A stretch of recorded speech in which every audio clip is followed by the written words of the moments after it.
also in the if you bank. look at that, No, sure. that's a strong one. But budget-wise, you're not even comparing. To say it's something. No. The problem I think sometimes is, let's say you get promoted, and there's 7 teams in this competition.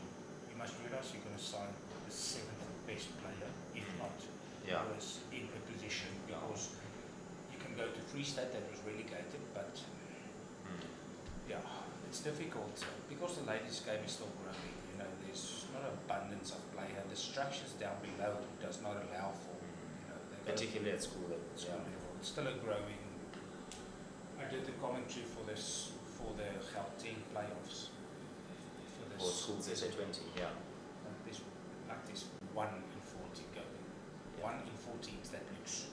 Yeah, this goal can play. It was the same when I did the Eastern Cape playoffs for the girls. It was also rough. But at least contracts are a thing, you know. It will grow. It's a slow, but gradually. Do you know how this works with, does the 50 over and the 2020 carry the same weight of points? Separate table. Yes, Yeah.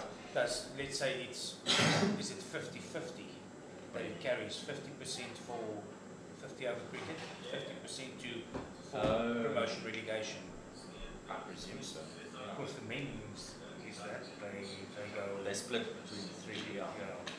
But it does carry the same weight. Yes, I think so. Yeah.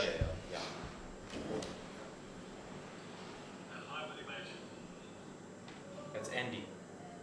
Yeah. Titans are in trouble early again, eh? 13 for 2.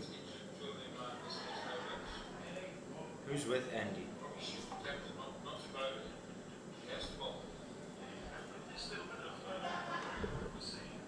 I'm just going to mute that until he's ready for us.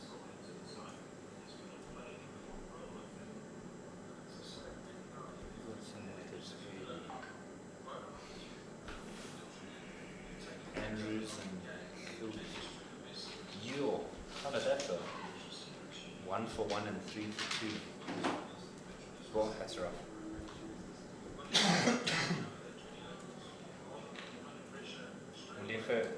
Neo Molefe got 50 against the Titans, and then the next game was out second ball. So we'll see how she does there. And it's completely flat-footed. I'm with Janae here, the Dragons skipper. She's won the toss, and what are you going to do?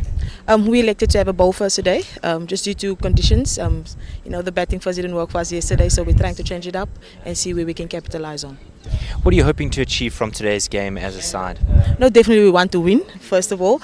And we actually good on the log when it comes to the T20, so we want to keep that confidence in the T20 competition, and we want to make sure that we build on that momentum. Maybe we'll take us into the 50 over, and just moving that intensity of T20 into the 50 over. So we're hoping for a win. We want to win definitely, and it's just to keep our position at the lock. Any changes from yesterday's side in the Pro 50 game? Yes, definitely. All 3 hour subs of yesterday is coming in today. So Rode is missing out, Katlejo is missing out, and also Koketso, and then the rest, the 3 of that were sitting out yesterday, they're coming in today. All the best for today's game. Thank you so much. That's the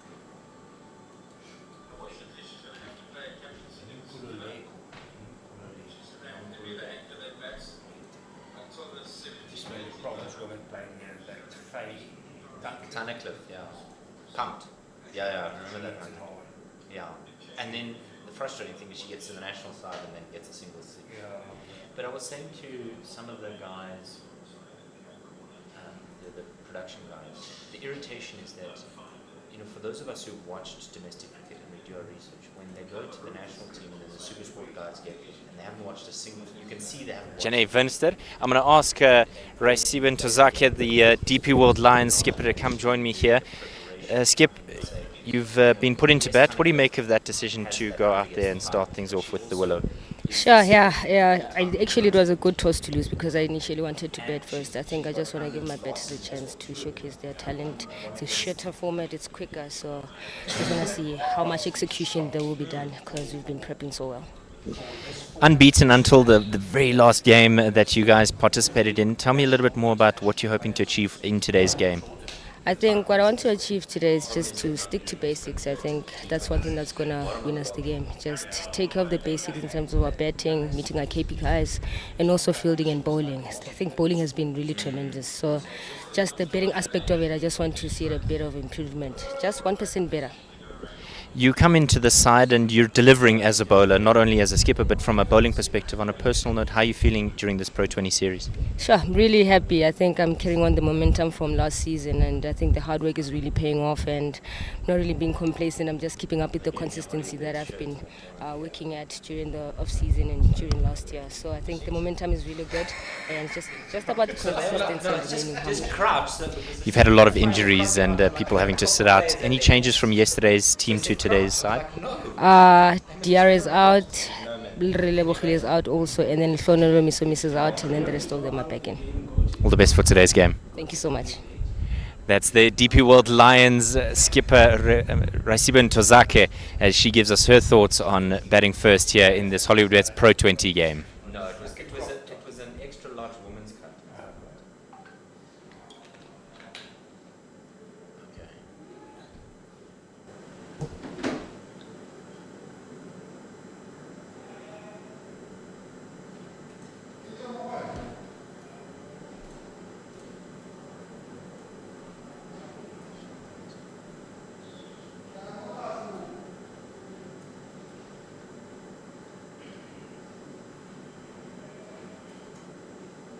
I mean, we should start. Let's start. We'll wait for him to catch up.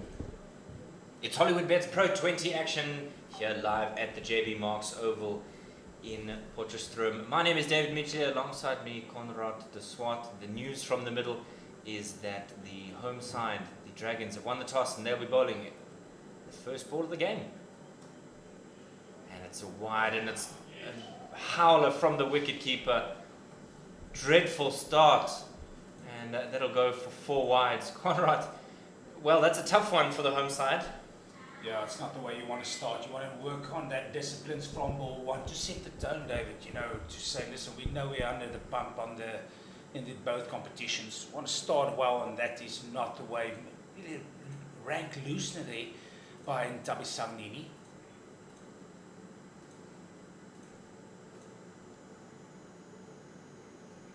Much better with her line and length in that instance. It's not only the loose delivery from Nini, but it's the wicket keeping that's let them down in that instant. Berenice already would want to pride herself on getting a good touch on the ball early, making sure you get the basics done right. Maybe just get your body behind it a bit quicker, you know, make sure that you stop it even though it's very wide. Much tidier there from Nini. It looks a good side, this DP World Lions for today.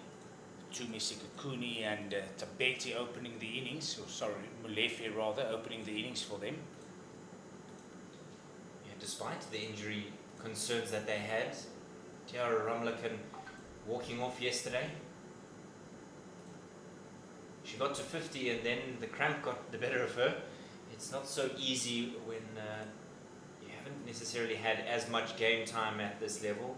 With the Proteas being back, she sort of fell down the preferred list. But when she did come back, she made an impact with bat in hand. It's just difficult when you haven't had that time out in the middle at this level. Handsomely driven, well stopped there in the cover region. Boy, so good to see such quality fielding early on, and that's something that can lift the side. The skipper's already jogging across to Mignon de Priya just to try and elevate her side. Yeah, it's a great stop by Mignon de Priya, diving full length to her right.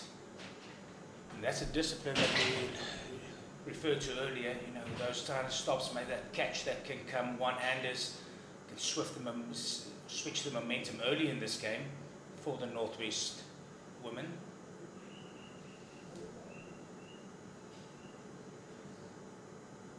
Mulefe defends that one. She has had a bit of a strange journey thus far in the Hollywoodbets Pro20. She got that 50 against the Titans at Cineville, and then in that game against Western Province, undone by Mia Layla. Second delivery that she faced. She'll want to get back on the horse, so to speak, and continue with the momentum that she had at Cinderville. Good foot movement early. She's making sure a little bit stagnant with the previous game, but this time a lot more comfortable. The first over has been completed. It's 6 without loss. Yeah, after that first wide delivery that went for 5, better by Nini, better areas that she hit, more harder length. Don't see a lot of lateral movement at this stage. To be honest, it just looks like a good cricket wicket today, David. Looks like they played on it as well yesterday. Not big score that the Dragons ladies yesterday posted, easily chased down with only 2 sticks. So it's still a fresh wicket, and as we are used to at the JB Marks Oval, always very good wicket to bat on. Time for a bit of spin. Skipper bringing herself on. Janae Vinstead decided she'll bowl first, so now an opportunity to put some pressure on early, and she's got to do it with ball in hand. Is fielder out at deep mid wicket, the longer of the 2 boundaries.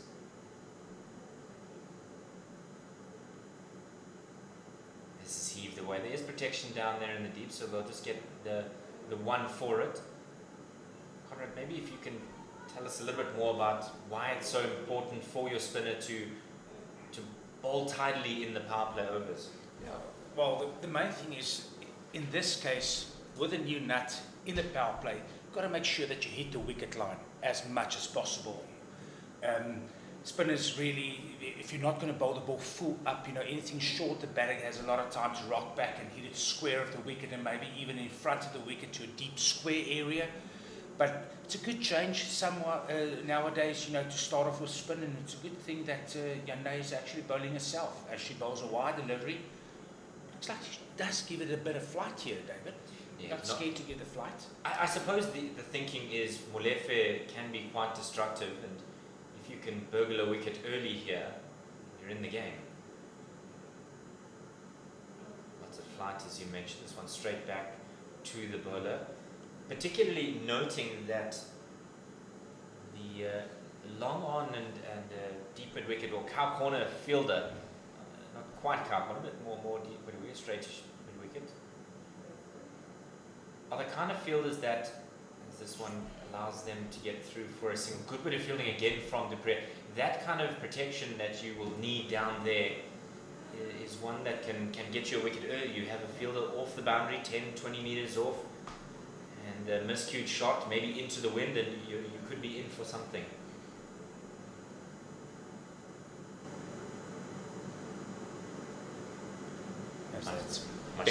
Much tidier there. Yeah, we usually say as a batting unit, how are we going to play the power play? You can lose many wickets in the power play, maybe pick up 50. You can definitely lose the game. You can't win it in the power play. Guides this away off the back foot. A bit more room to play there for Nonkululeko Tabete. Change of approach here from the skipper. She's deciding to come around the wicket. Maybe not the worst ploy, just tightening up that angle into the pads a little. I thought she'd come a little bit wider of the crease. Deciding not to do so. 2 overs have been completed. It's 9 without loss. That's a good over there by Winster, only conceding 3 runs. Well, the wide delivery there, and maybe just feeling herself out there.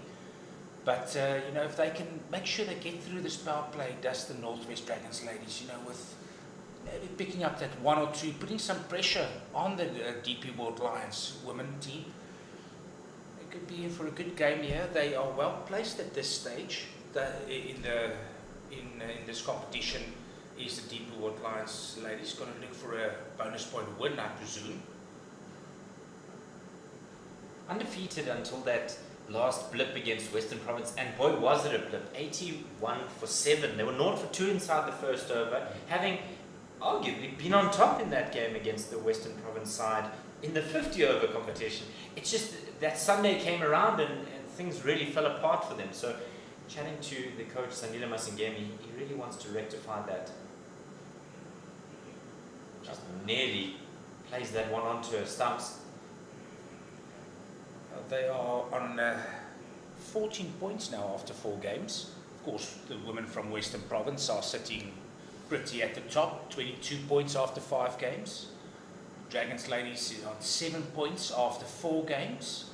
Big game today in Durban between the Dolphins ladies as well as the Titans ladies. Titans ladies at the bottom of the log in that competition. So this one is run down by Molefe. Good stop. Just looking at the options that the Dragons have here. Nini and her teammates here have to be on the money, because you almost look at that side and say, well, is there somebody that can have the same striking impact? Short and hammered away, that'll go to the boundary for 4. It's the first one of the morning off the bat, and very welcome. It was too wayward from Nini, and she's been punished. Yeah, Tabisang Nini just missing a length there. As we said, very good cricket wicket, true bounce, and it just sat up there for Molefe, who dispatches it to the deep mid-wicket area for 4. Excellent cricket shot, and that gets her innings underway. That's exactly what I was highlighting. Molefe, if she gets going, she can be destructive. Not afraid to throw her arms at that one, and the umpire too, as that one is wide. It's so important that you follow up a delivery where you've been punished with a good one. And unfortunately, Nini just failed on that occasion. It looks like she does want to go the wider line. She's got a bat offside field, slip, gully, backward point, cover, extra cover, mid-off. That's where she wants her to be hit. This is hit down the ground. Get through for a single. A little bit of a knock on there. Means no real threat to the batting side. Glorious day here in Potchefstroom. It was a slight concern of maybe a bit of rain a little bit later on, but it looks like it's staying away for now. It's been a wet couple of weeks across South Africa. That one is left alone outside the off stump. 3 overs done. It's 15 without loss. Despite the rain, as you mentioned, Conrad, it is still a good cricket wicket. You can still get value for your shots here.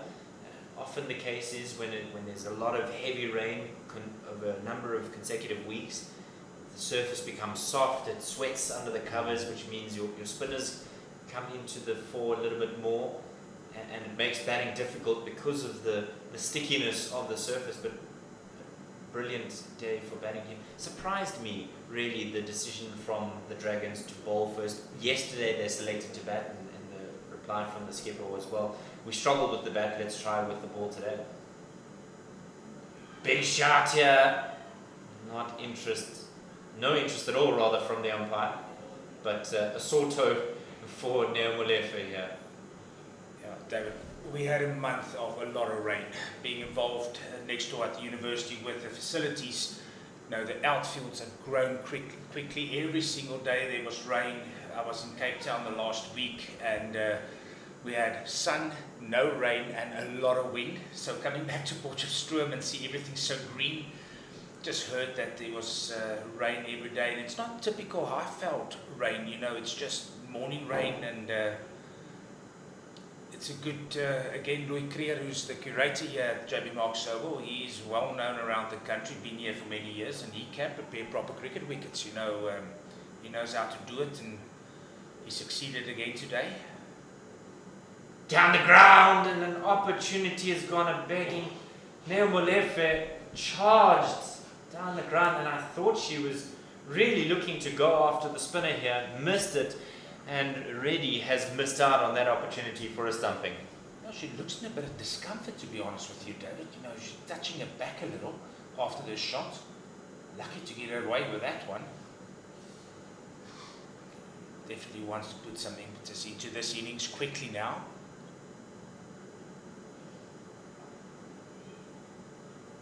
Tries to work this away onto the onside, not able to breach the gap there. Again, a good over here by Winster. Only 4 dots in a row so far. Down the ground, this time she gets a slightly better connection, so she'll get 1 for it. Well, she gets a connection rather than a better connection. But a bit of a story that's underlying here. Sarah Barber played for the Lions for many years and now come across to Northwest as there's a bit of a change in the field. Slip is dispensed with and mid-wicket goes into place. It looks like Leslie de Villiers that now moves into in front of square, close to the umpire. Tries to tickle this around the corner. 45 is in the ring. Not able to break through. 16 without loss after 4. Yeah, great over by Winster, only going for the 1. I think the Northwest Dragons ladies will be happy with the start, only going for 4 runs to the over. If you can take down that few wides that they've bowled, I think it's 6 or 7 in total so far, it would have been a really good start for them, putting a lot of pressure on these 2 batters of the Lions. And it's always what will be enough today in this 20 overs. Is it going to be 120, 140? And how can they get themselves in a good position to chase down later this morning score posted by the Lions women? Yeah, the last time these 2 sides met here in Potchefstroom, November of 2022. Remember that the Dragons were relegated and now they're back up. The Lions winning by 5 wickets on that day. Change again in bowling. It's not yielding the results that the Dragons would like, with the first ball being a wide of the Tiberi over.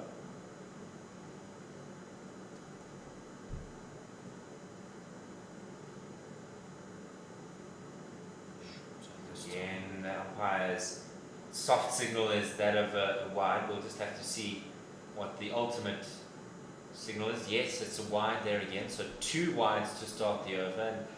And often the leg spinners, when they get it wrong, they really get it wrong. It's just maybe the ball a bit stuck in the fingers here for Tibeti.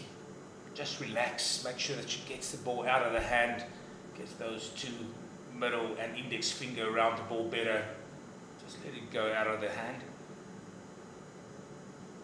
Better this time from a line perspective.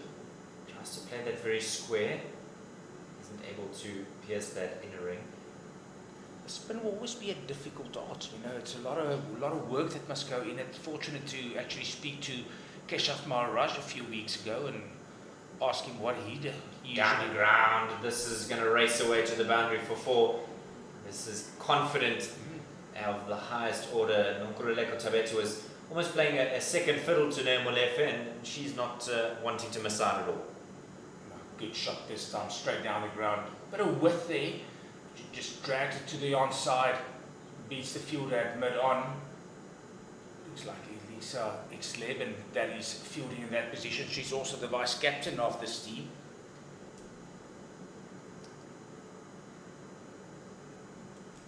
How does she put it back to Betty? Under pressure here. Very expensive over. Just 1 ball in. 2. That one's a lot better. So just the 3 balls halfway through the over, and she's now got to remedy things and remedy them quickly, Conrad, because in T20 cricket you know how things can unravel so quickly. You said you can lose the game in the power play. A square leg comes into the wicket and long on straightens up a little bit. I think it's a better field here for Tabiti. Miscued stroke there, mid-wicket picks it up. Sarah Barber. Yeah, as the previous ball, David, I was thinking, why do you have a deep square behind the wicket down, behind the umpire down, whereas the first boundary of the over went straight down to long on, this time shorter. As it's fielded, well done there by the lady, only conceding that single. It could be that she's just scared of missing a length, and that's why we have those 2 fielders down. If the ball's going to come better out of the hand, the fielder at long on at this stage is a much better position for her.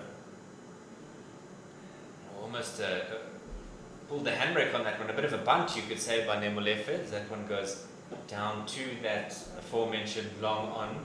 5 overs have been completed, 25 without loss, and you managed to have a chat with Kesha Maharaj. Yes, and because I'm also in the coaching game, I had asked him what does he work on, and he said he just works on feel. How the ball's coming out of the hand, bowls many balls, just standing still, getting the arm over, and just feel the ball coming out of the hand, you know. So if a guy at the top of his game, one of the world's best, is just doing that, you know, taking time with a bag of balls, bowling to an area, bowling to a cone, I think not only these women playing today, but any youngster listening in or anyone, you know, it's got to be hard work. When no coach is watching, that's what you got to work on. Absolutely, it's all about that self-discipline. Hansi's got the ball in hand, so ringing the changes here is the skipper, trying to prize a wicket. It's not running away from her just yet by any means, but if you could steal a wicket here, you might feel confident. Not the worst thing here by the captain. I like that when they give her over here, maybe two, you know, that the batters does not get used to the pace of a specific bowler that's bowling, you know, and good action here by Lagranci. I like it, Tabitha Lagranci. Bit of a kink there in a run-up. Just guides that into the covers. But she gets herself nice and tall, looks like a tall young lady. Quite close to the vertical when she delivers. Trying to get the ball at this stage, swinging back into Molefe. Excellent start by her.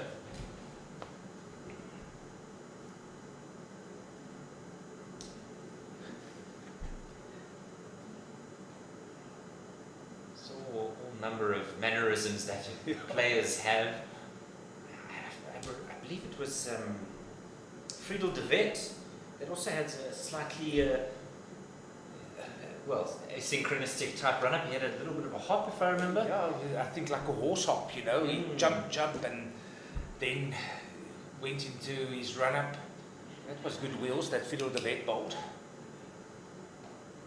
Played down the ground, didn't quite get a touch on it to cause Tabete some concern there at the non-striker's end. But the key is repetition and rhythm with that. It's all good and well having these mannerisms. We see it, you know, in the modern game. Many players have these quirks or mannerisms, but are you able to repeat it? And is it something that helps you gain rhythm? Because it's all good and well youngsters watching this and saying, let me try that because it works for her. You have to find your own unique approach to the game. And for Tabitha Lagranci, it seems to be fruitful for her. Yeah, it's working definitely. 5 dots that she's now strung together. Excellent opening over. I mean, if you talk about idiosyncrasies, think of Jasper Bumrah. You know, that's apparently he does that because he learned his game in a very short era that he can have a run-up. Flicked away, it's behind square, it's going to go to the boundary for 4. All the timing in the world, and it's an immaculate outfield here, which means it will race away time and time again. Spoiled over there. She did so well, 5 dots in a row, and then just strayed onto the pads of Neo Molefe. Wasn't going to miss out on that one. 6 overs have been completed. The power play is done, 29 without loss. Excellent shot by Molefe, just waited for the one that's a bit straighter, missing a length on the last delivery, and that's why it's so important. Finish your over, get out of your over as quickly as you can, you know, rather try and hit the harder length on the offside, forcing her to hit the ball to where fielders possibly could be this time, straying onto the pads, vacant area behind square for Molefe. Good cricket shot. 85 runs thus far from Neo Molefe in the Pro20. Obviously the large majority of that score coming in the half century against the Titans. Very going with long on and long off now that the field can spread a little bit more. She's got protection out there in the cover deep cover region as well. Looks so much better, just over the top of Mignon de Priere. long off, having to swing around to do some collection work as they get through for 2. If you look confused, it's because we're confused. And we're confused because of one simple thing. Sarah Barber, Mignon Dupree, exact same shirt number. So don't worry. Thankfully, one is slightly taller than the other. Mignon Dupree. One will be wide. A lot of cricket played by Mignon Dupree for the national setup, and being now part of Northwest Dragons ladies team, invaluable what she can offer to the youngsters in the change room.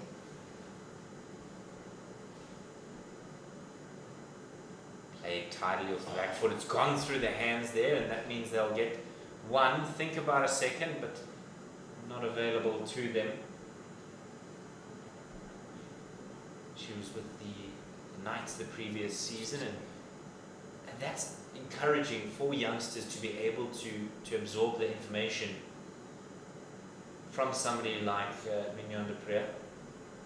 And she's still doing the business, scoring the runs that's needed. She's been prolific this season so far for the Dragons ladies. We talk about Molefe. I see that she is currently 4th on the run standings in this competition, the 2020 over. At the start of the game, she was on 73 runs with an average of 50. No, highest score of 50, I beg your pardon. So now going close to the 90 runs in this competition. Full toss, and this is just played down the ground for a single. Well, she certainly made the most of her opportunity in this format. Doesn't really play the 50 over stuff, and so I suppose as a player in understanding who you are and your role within the side, you've got to take those opportunities. Wide again from Tabeli. The legs, but not coming out of the hand as Tabeli is wanting it to. See the field that she set. She does want her to hit it to the offside. It's just getting stuck in the fingers a little and erring on her lines here. Lens has been really good. Much better this time. There is protection down there in that mid-wicket region. The sweeper will get it and they'll collect 1 for it. Tabete retains the strike at the end of 7, 36 without loss. Now that over we're going for 7. But better than the previous over, she can just get her disciplines right. Bowling the ball a bit straighter, wicket to wicket line. The previous game we had here at the JB Marks Oval, Deidre van Rensburg did again. She fielded in that area in the deep mid-wicket. Very good fielder. She must be happy now that she has finished her matric examination. It's a weight lifted. It's one thing writing matric. Karabo Meso also for the Lions has been involved. National duty for her, but to balance school and the game, puts a tremendous mental pressure on players, and credit must be given for those who are able to not only do both but excel and show some skill at that level to be able to be mentally focused. It's a delivery that just comes back. Tabete was holding the pose, but it's an absolutely glorious delivery there from Tabitha Lachransi. The first breakthrough for the Dragons. It's 36 for 1. What a delivery by Tabitha Lachransi. Hard length, hitting top of off. Stump out of the ground. That is a superb nut, and she had great opening over and starting a second with this beauty of a delivery. You can actually see the ball starting offside and just angling back and even moving from the wicket and hitting the stumps. First wicket down for the DP World Lions women, 36 for 1. Well, we spoke about how she kind of let the over go the previous over, and well, this is a very, very strong comeback from Lachransi. She would have just probably had a word with herself in the field for the previous 6 balls, and look at this one again, just tails back in. She's absolutely cock-a-hoop, and why wouldn't you be with a delivery like that? Jenna Evans comes to the crease. Just thinking about that last game against Western Province. She was out for single figures. She was out for 8 in that game where really the Lions top order struggled. And will it be another youngster in Tabata Lachransi who will shake some cages, rattle some cages, if you will, in this Lions batting lineup?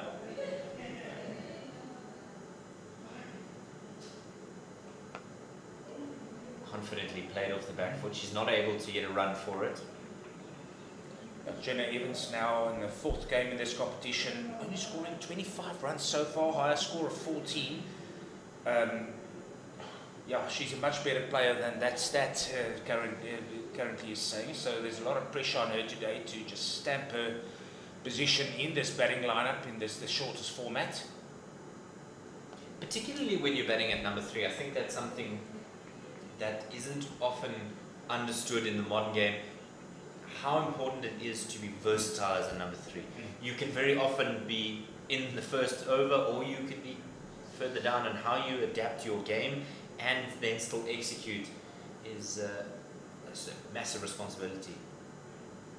Hammers this one straight back at Lachransi, who took the bullet well. It was one that was hit back with some force, and she doesn't seem to be too perturbed by it, but it hurts. Yeah, I think she got some hand to it, fortunately. That was hit really hard by Jenna Evans. Not like she wanted to evade it. She just took the knock, and credit must go there to Lachransi.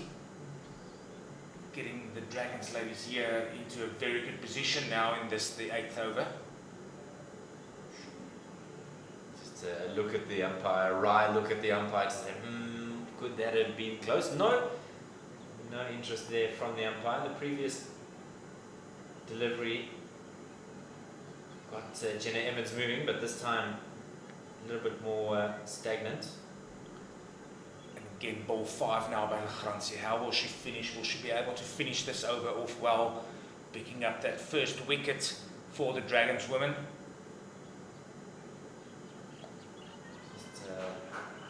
Dabs this into the ground, isn't quite able to get the timing she wanted as Jenna Evans. We're nearing that halfway mark. 8 overs gone, 36 for 1.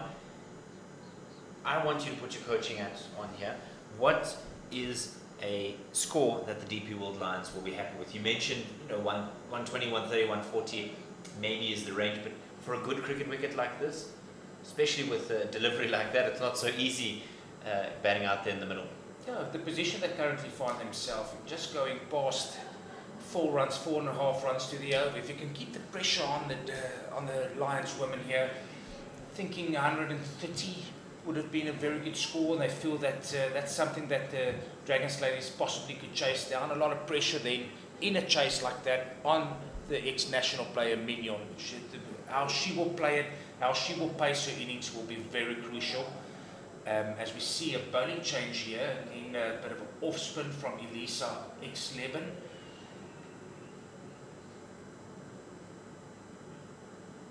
Hammered away onto the onside. It'll pierce the gap between the two fielders. Well, welcome to the game. What a shot by Neo Molefe. Yeah, it's an excellent shot. Just showing Elisa that she's not going to let her just settle. Getting down on the knee quickly into the slog sweep and executing so well. To be honest with you, David, Elisa was actually in my class many years ago here at the University of the Northwest, and even back then, the pronunciation of her surname has always been a bit of is the right word, a tongue tire. Just one there from that last delivery. It certainly is up there with one of the more difficult surnames. Bamanya Nlengle is also another one in this side of the world that caused me some consternation. But of course, now playing his cricket for KwaZulu-Natal Inland. It's better this by X11. She's got 3 for 26 thus far in the season. Short and hammered away. There is protection out there, square of the wicket on the onside. They look for 2, but sensibility has prevailed there. Just the 1 for it. Very measured approach here from the Lions. They're not feeling rushed at all, despite maybe not getting the run rate that they would have wanted. Short, hammered away. There's two fielders converging, and I feel as though it may be in vain as this one goes to the boundary for 4. Molefe is so good on the leg side, and any opportunity to direct the ball that way will mean punishment and pain for the Dragons ladies. Yeah, you can see definitely she's lining that up. She's not really moving with the front foot out to the ball to set herself. She just clears that front leg, trying to hit the vacant gaps on the leg side, and so far this over she's done it so well. Big strong goal. Again on one knee, it's going to go all the way for 6. We've seen it previously, and it is a repeat offender here. Molefe hammers away that last delivery for 6. 9 overs have been completed. It's 52 for 1. Excellent shot again this time by Neo Molefe. As we said, she really favours that leg side. Twice this over that she'd go down on the knee, and this time she hits the maximum. A strong woman, and she gets full compliment after bat there. I'll put a name out there. Richard Levy. Very similar to Neo Molefe. Very similar in the power hitting, the ability to really destroy your top order bowlers. How will the Dragons respond? Lachransi, the wicket taker, going with a wideish long on and some protection out there on the offside. Just coming back to that story of Sarah Barber, there's something almost to prove for a player like Sarah Barber. Made the move to the Dragons based on maybe a lack of game time, wanting to make more of an impact consistently for a side. Down the ground, and she's hammered it behind square. She just comes 2 steps forward and hammers it away. Credit to her for being able to turn that delivery into a strength shot from her. Wonderful stuff. It's another boundary for 4. Yeah, advancing this time to Lachransi. But it's a bit shorter, but you can see getting that front foot and just pulling it off the front foot to the vacant deep square area. You can hear the difference now in the ways that she's connecting the ball. Strong hitter of it. I like her setup, I must say. She looks quite balanced in the crease. Head coming towards where the ball's going to be delivered from. Nice and still as well. Very confident in the way she approaches. A positive cricketer is how you would likely describe it, but I think a key battle here between Lachransi and Molefe is Lachransi cannot bowl into Molefe's arc. Anything straight, anything on the pads, and you're going to be punished. So how does she respond here with her lines? That's a bit of length. A bit of length manipulation, bit of width manipulation. This one goes down. Again, it's towards the leg side. Yeah, I think, David, because she's favouring leg side so much, the bowling attack must realise, listen, we can't give her anything just outside, off stump, going even straight, because she's going to punish us. Anything between long on and deep square behind the umpire. So you've got to go wide line, just inside the wide line, and force her to hit offside fields, to just quiet her down, because now her strike rate's already better than 100, and if the longer she stays in, the more difficult it will become for the Dragons to just to keep her at bay. Neatly played off the back foot there by Jenna Evans, and a question I want to ask here at the end of this over, we'll try and get your thoughts after this delivery, is it worth Lachransi going around the wicket but very wide on the crease to try and force that angle on the offside? Again, she shuffles across this time, doesn't get the contact that she would have liked, and so just a single there from it. It's leg byes, in fact, and it's a good way to end the over. More runs for the Lions at the end of 10, halfway. It's 60 for 1. I think it is a possibility that you can go around the wicket, but then you've got to make sure that the plans. The plans must be quite clear. You can't go straight. You've got to angle. It's all about the angle then. Across the body, forcing her to hit sweeper on the offside, or even to long off rather. If you haven't practiced it, don't try it, because then it can just go pear-shaped. So I'm not sure whether that's something that the coaching staff would practice with him at this stage, or just working on the skill development of these women as much as possible. Right here, a little bit of a battle here. Sarah Barber is included into the attack. No need to light a fire here. She goes to Molefe.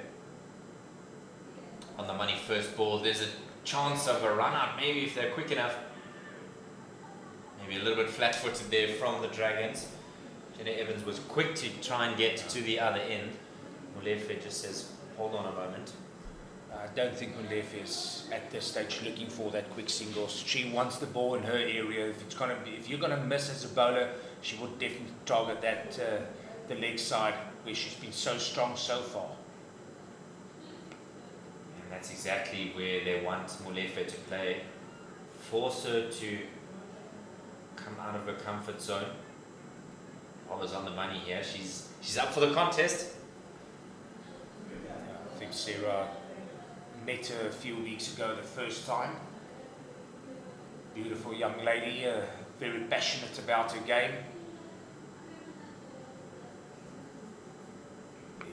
Onto the onside, and it's a despairing dive there at mid-wicket. Just hung for ages. Needed just a couple of more centimetres from Mignon de Pree. Not able to get a hand to it, so it's just a single. That's a superb dive put in there by Mignon de Pree. She was off the ground, full length, stretched out. Still moving so well is Mignon de Pree.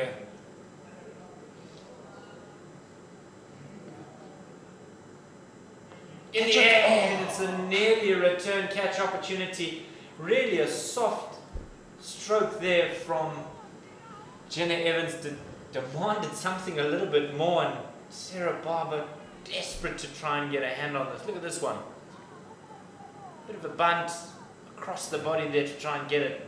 Not able to get the ball to stick.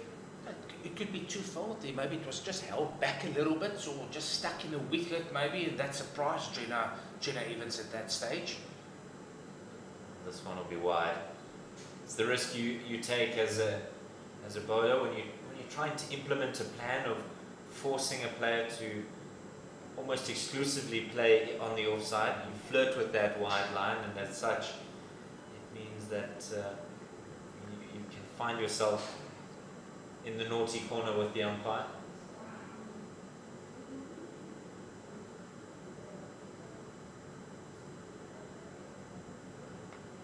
Again, much better. There's a shot. This non-strike is in. Just deserved a hit. Had she hit, Molefe would have been all at sea. It's just a soft little push out onto the offside. The call was yes, and it needed a direct hit. But David, full marks here to the Dragons. Like, they've got a plan to Molefe now, and they know they don't want to go anything straight, not give her any room for the arms to swing freely to the leg side. So it's just about executing this plan now to the best of their ability.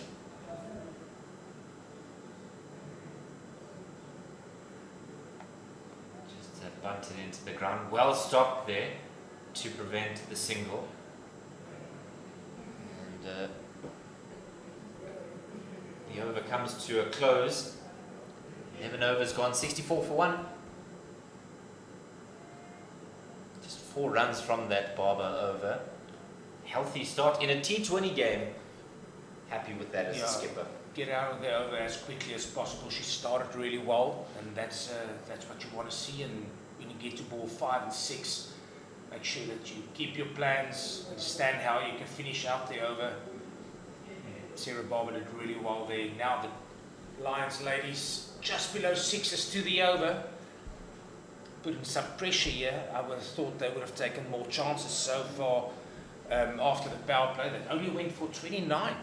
So that was also very good execution by them.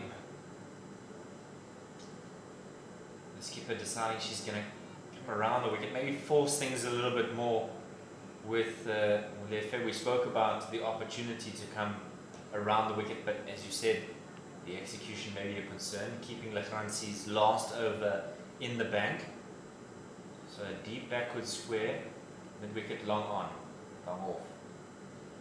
Outside edge, really looked uncomfortable in playing that stroke, not through injury, but just not really having the confidence she needs to go after the spinner here. I think she should favour that slot sweep of her more. She hits it so well. Comes down the ground, makes it a full toss. There is protection out there in the deep, and they get through for the single as Nini does the fielding. I think the Dragons ladies would be happy just to get Molefe off strike, you know. So listen, we know you're hitting the ball well. We've got to give you the single and bowl to the other batter that's in with you, you know, just to keep that run rate at something that they know is obtainable throughout the innings. The counterpoint that I would make to that, as this one goes to Lechransi, is why not bring a fielder in when Jenna Evans is on strike? She's not someone who's had the confidence of being able to hit on the up or hit over the top early on. Therefore, trying to get that hoik away to the onside, deep backward square, will do the collection work for the single. Is it worth that? Just saying, okay, we know that you're struggling this season. If you want to get runs, you've got to hit over the top. Take the risk. Totally agree with you, David. I just picked up something here that's quite interesting. Pulled away onto the onside. There's two fields converging. Will they get there? They will indeed. And so the second is on offer as Molefe comes back. Tabitha Lechransi is a right-handed bowler and she throws left-handed. I don't know if you saw that, the previous ball that went down to long on, picked up by her, and quite a strong throw with the left hand. It's not often that you see that. It's very full there. Tried to play it around the corner. There's an immediate call from Molefe. The throw needed to be better at the non-striker's end, and it left a lot to be desired. 12 overs have been completed. It's 70 for 1. The norm is you might bat left-handed and bowl right-handed, but is it Bjorn for 10 who does something similar? Yes, where he throws with one and bowls with the other? Yeah, he's a left-handed bowler and throws right-handed, very strong right-handed throw. Bjorn Fortuin, of course, a man from Paul, came down to Potchefstroom to play his cricket here at varsity level, and then had a very good route that he took through back in the old days, semi-pro cricket into the Lions setup. And if you don't know it, knew it back then that he's a right-handed thrower, then many feel that batter's got himself in trouble there with that very strong right hand. Absolutely. Yeah, it's not a skill that you see every day. It would be interesting to see how well she throws with the right hand, though. You know, that's a superb skill to have. And somebody that can be invaluable in the ring, because you think, okay, I'm just going to hit it to their weak side, and suddenly they pick it up and rip a bullet. Nini makes a return, very full this time, trying to put pressure on Jenna Evans. And the key here is Jenna Evans able to support Neo Molefe? Is she going to play that supportive role, 8 from 15? So not flying, but can she rotate the strike in order to keep Molefe on strike, who's going great guns at the moment? Good length again this time by Ntabisang Nini. As we see Neo Molefe just slipping inside the popping crease there. There's a clear plan here from these Lions batters to advance down the crease, try and upset lengths, and maybe they're feeling as though when the ball hits the bat in their standard stance, it's not quite meeting the mark. This one's in the air, and it'll fall safely. Miscued shot there from Molefe, leading edge, and unfortunately there was no one there to pouch the catch. I can just sense that something's about to happen. It's either they're going to try and throw hands and body to everything that's bowled to them. So far, Ntabisang Nini has been up for the challenge.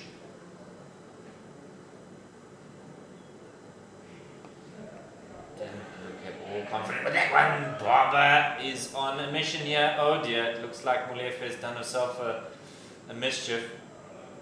She was sent back by Jenna Evans. Barber quickly picking up the ball, released it with great gusto, and Molefe may have been found short, but this is a concern for the DP World Lions. Yes, they have Rosina Monac in the side from a wicket-keeping perspective, but when your most prolific batter at the moment is going so well, and then she pulls up with a hamstring, it's a concern for a coach. Yeah, I can see she's really hurting there, whether it's a hamstring or maybe just, can't believe that that's in the calf. I think that's a hamstring that she's clutching there. Now with a strength and conditioning trainer on the park, trying to sort her out. It's always been funny to me, those type of exercises, you know, as a strength and conditioning coach comes out, trying to get that she's so important to this batting lineup. If we can see there, Sikakuni in next, then Rasibe, then of course Sunette Viljoen-Louw, who had a decent day out yesterday with a bat for them as well, doing some damage at the latter part of their innings. Faye Cowling, she was also part of the SA Nightingale World Cup team last year, the same team that was Tabisingini in. Walter Rapu, Sarah Nettleton, Rafiwe Moncho, and then Rosina Monac, as you said, that could also possibly keep for them later on. Yeah, I wonder if the next to come in maybe Sunette Viljoen-Louw to give some impetus to this inning. It was about just over 7 overs, or 7.2 overs remaining in this innings, and her ability to strike the ball with some confidence, maybe of some encouragement to the Lions. Encouraging as well is the fact that Molefe is back on her feet.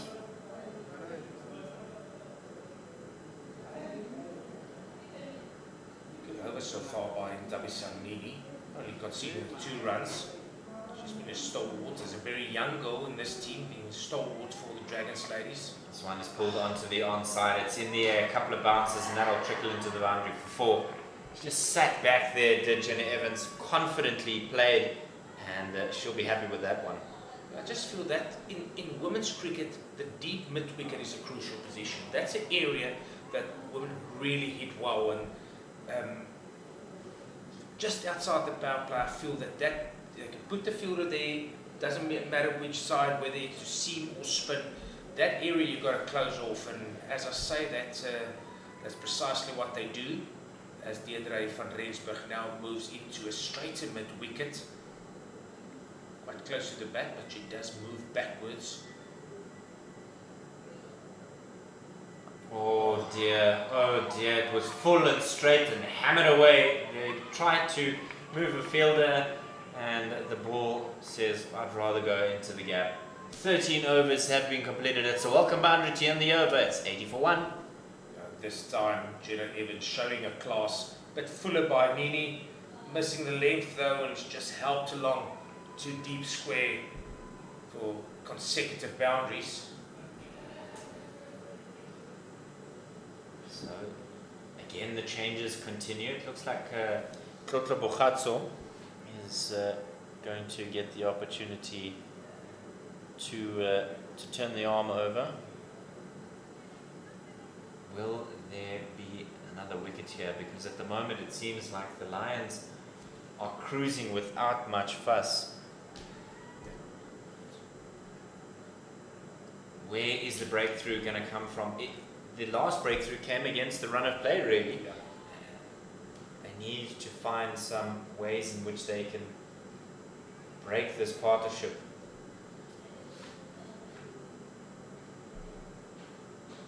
It's well bowled. Excellent start to the over for Bogatso. It would be interesting to see how Molefe plays it from here. With seven overs to go, she is hurting a little. You can see her standing in the crease, trying to get her body just moving, not being stagnant. Whether she's going to, if it's in her area, she's going to pump it, you know, and get as many boundaries as possible. Just pulls the handbrake on that one. Sometimes the rhythm is not on your side. You misstep. Bowlers are very particular about making sure the run-up is very repeatable. in the arc and nearly out the park. An absolutely glorious stroke there from a left. Flicks it off the pads, one bounce four. Yes, such a strong cricket shot. Just angling into her pads, you know, we call it the pick up from the pads, and she dispatches that to the boundary. She's got an array of shots, does Molefe.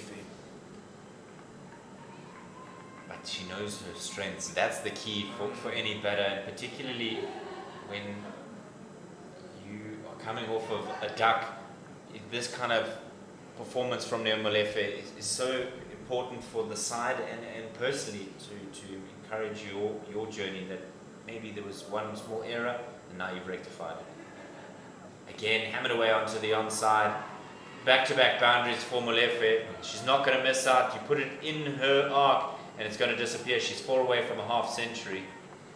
Yeah, maybe just decided there with Jenna Evans that Bukhatsu is the one that we're going to target. You know, they know it's not going to be a lot of pace on the delivery, anything just missing length.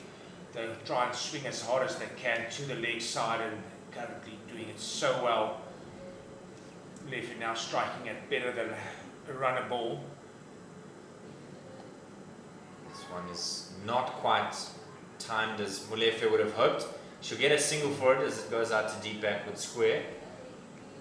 That's 9 or 4 deliveries, a lot of pressure here on Hlotlo Bukhatsu.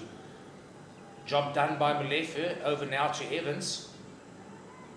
Who in her own right has had back-to-back boundaries and now starting to move things along quite neatly. That's the rate achieved now, jumps to 6.5. Oh, that's cheeky. A little bit of a scoop.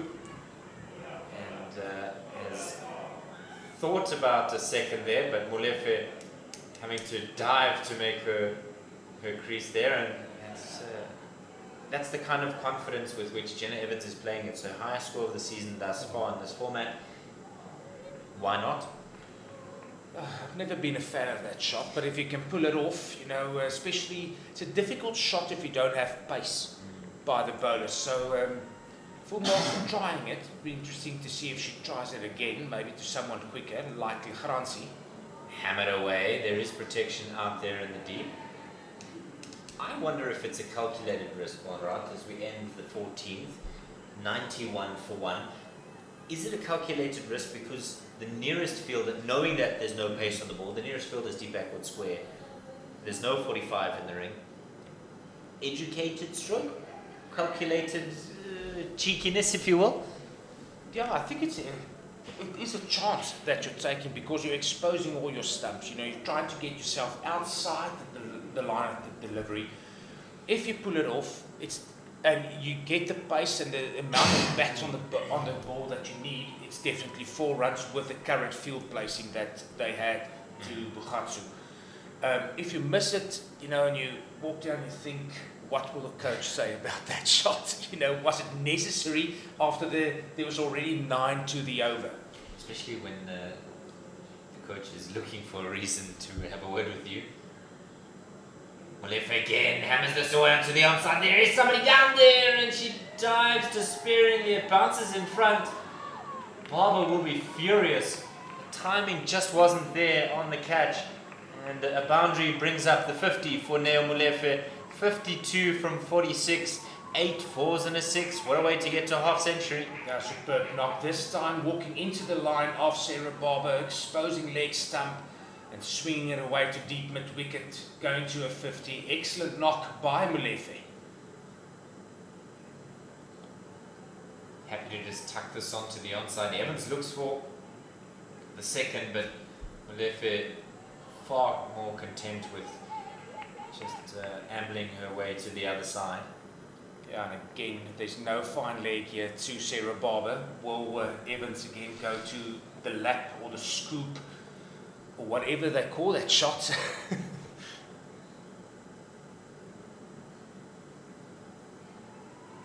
Not available. That's in the air and nearly gone to hand there. Good bit of feeling out in the deep prevents the boundary. It's just been agonizingly close to Mignon de Pre again with this one off the hips. So nearly could have been an opportunity. When it's your day, and those ones stick, but today is not that one for Mignon de Bria. The other Dragon Slayers have not been bad in the field. They really tried their best. They threw themselves about. This one is hammered out to the fielder in the deep. Just the one there for Evans. Yeah, as we can see, and we can predict that Neil Malefe now will pull the trigger, getting to a half century of 46 deliveries. She will really try and see if she can set up this innings now for the DP World Lions women. Finish with a flourish. You can see she's not keen on running two. Definitely, if it's not there, she's just going to tuck it, give Evans a go. But if it's in her zone, she's going to swing her as hard as possible. This time, she's a little bit too eager, and Barber gets the last laugh for now. It's really tough when you're through the shot and you feel that one into the ribs. The breathing becomes a little bit more laboured. She's been on the horse today, has Malefe a little. Taking a few on the body, even on the foot. She was up for the challenge so far. Comes across, it's in the air. Fielder running in, will she get there in time? No, again, it's just falling agonizingly short. They'll come back for two. It's been all drama this over from Barber. A bit of everything in that over. 100 up as well for the Dragons. Look at this one again, Conrad. Advancing down the wicket. Does Malefe not get all of it?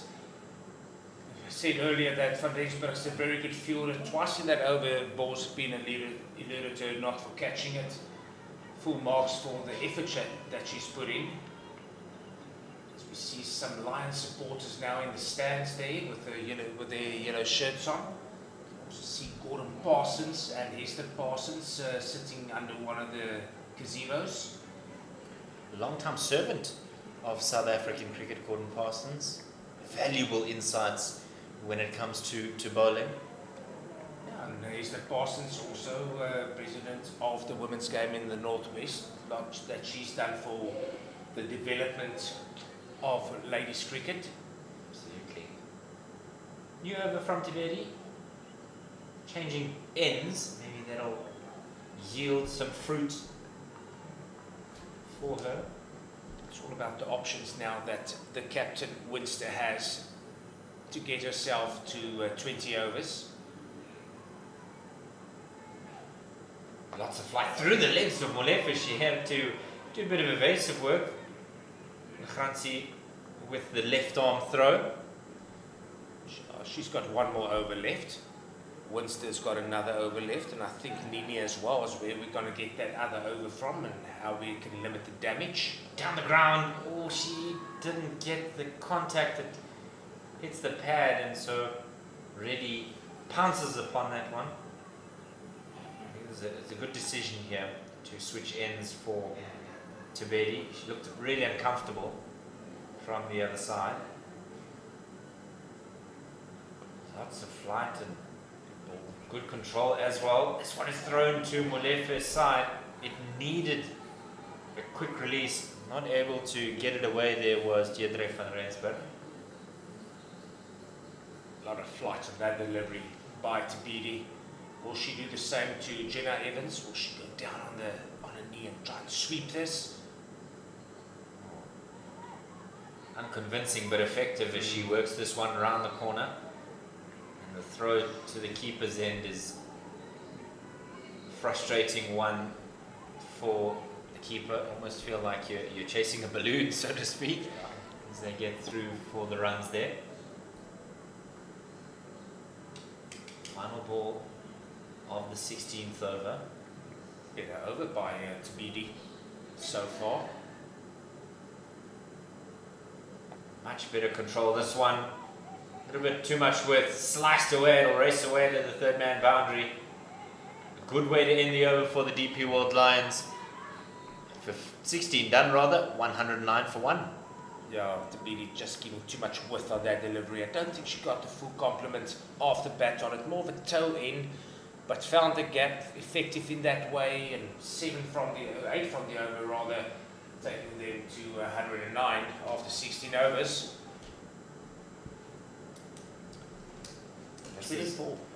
Sorry, this is where the discussions between captains and senior players are so crucial to know who to bowl and when. So over number 17 will go Sarah Barber. 2 overs for 14. She's done her job. She's done her job well. 2 opportunities in the previous over as well, and I think that's why the skipper has persisted with it and said, you know, this is my wicket taker. This one's in the air, but it'll fall comfortably safe at long on, just for the single for Molefe. She's still striking it well. When she hits it, is Molefe. Definitely not looking to hit the ball on the ground there. She is not at all aiming for big ones at this stage. I think Jenna Evans will be the one that's sucking it, hitting the ball on the ground, trying to get boundaries in that way. Tucked away square on the onside for the single. I think that's exactly where Evans has been good today, the ability to rotate the strike in addition to picking up the boundaries when it comes up. Brings up Nelson to the scoreboard, 1-1-1 for 1. It's all about now limiting this damage as much as possible. What are they willing to chase later on this morning? Full toss, it's in the air, there's a fielder coming in again. Will she get it? No! She got hands to it as they come back for the second. Really been a tough day out there in the deep. Looks like Deirdre van Rensburg, I think, that had to try and make ground there. 2 of them falling short. This one got hands to it, but just as she landed, it pops out of the mids. And Nelson nearly struck. Nelson nearly struck. I mean, that's a big hit there for anyone. It's about a 55-meter boundary to clear. I wonder. This one is square. There is protection out there. She's not going to get there. It's so well hit by Neo Molefe. And the carnage continues here as she moves well into the 60s. Great stroke there for 4. Yeah, batting through the whole innings so far, being there for 16 and a half overs, she must be tired.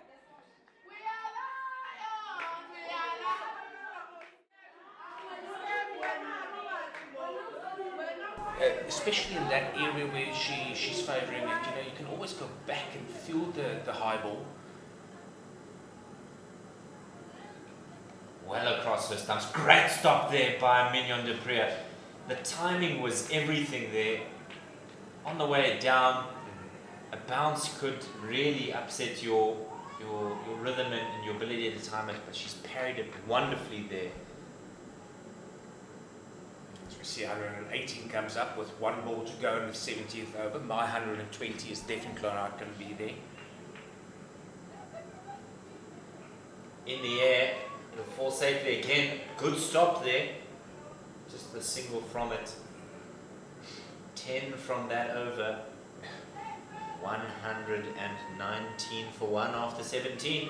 Yeah, poor Deirdre van Rensburg. She's been in the wars in that area. The ball has really followed her around this cricket field today. But let's say it's for a good reason, because they know she's such a good fielder, anticipates so well, that you've got to put your best fielders in a position of as much as possible, because the ball will follow you there. 1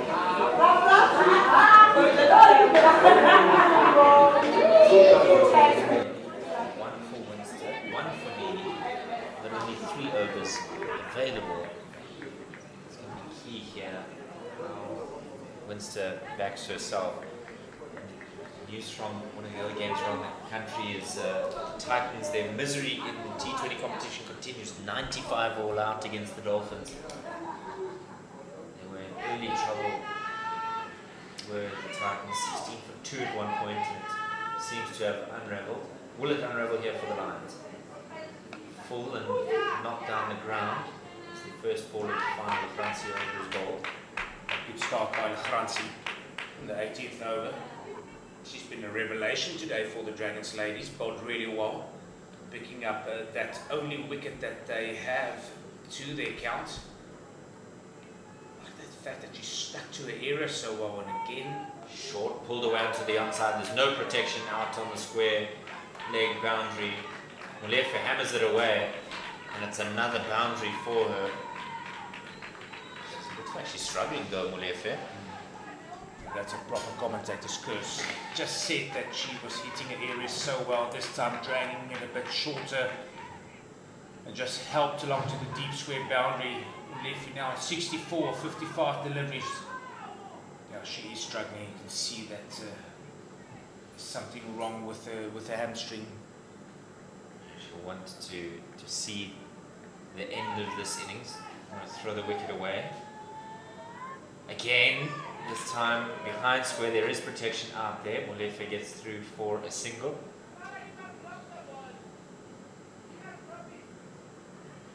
That's a massive throw there by Sarah Barber from the boundary over the keeper's head. She's got a very strong arm. That's exactly why the skipper's got her out there protecting. It's going to come to her again, this time much finer. Good pick up, and Evans wanted the second, but Molefe reluctant to give it to her. It's interesting field placing this.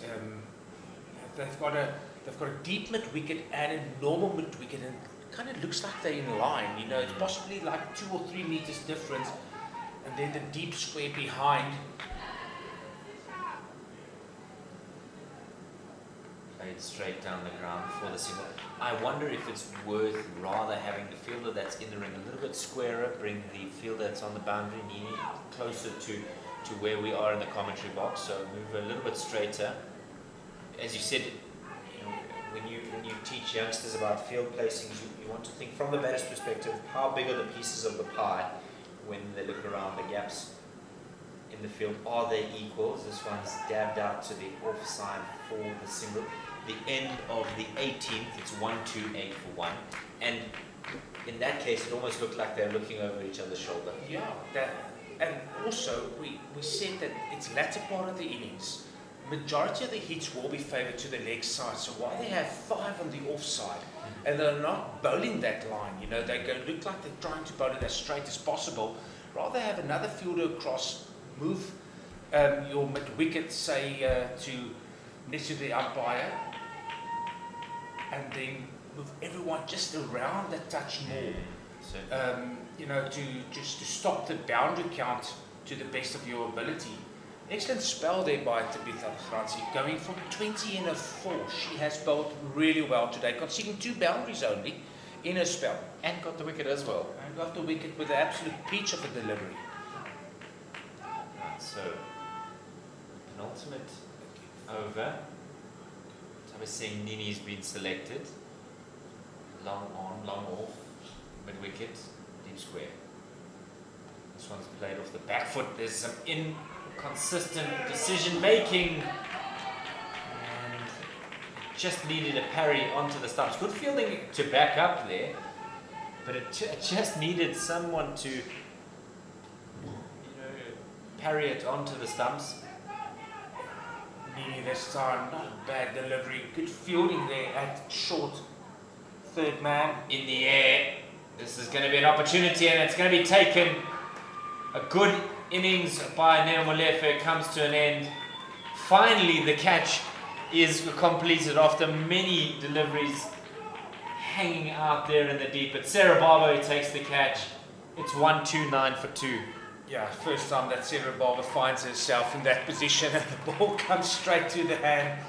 Deirdre van Rensburg will think, what else should I have done to get one of those?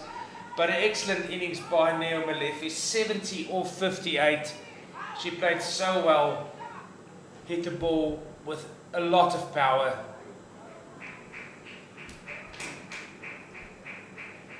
Incredible performance from Neo Molefe, and it's 11-11 that struck.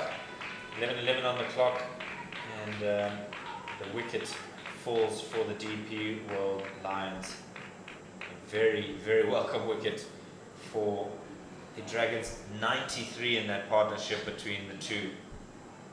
Massive shift in the game as Faye Cowling comes to the wickets. Got an incredible strike rate in this format of the game. Long levers, can hit the ball far. Good opportunity for the youngster to just really give it great guns.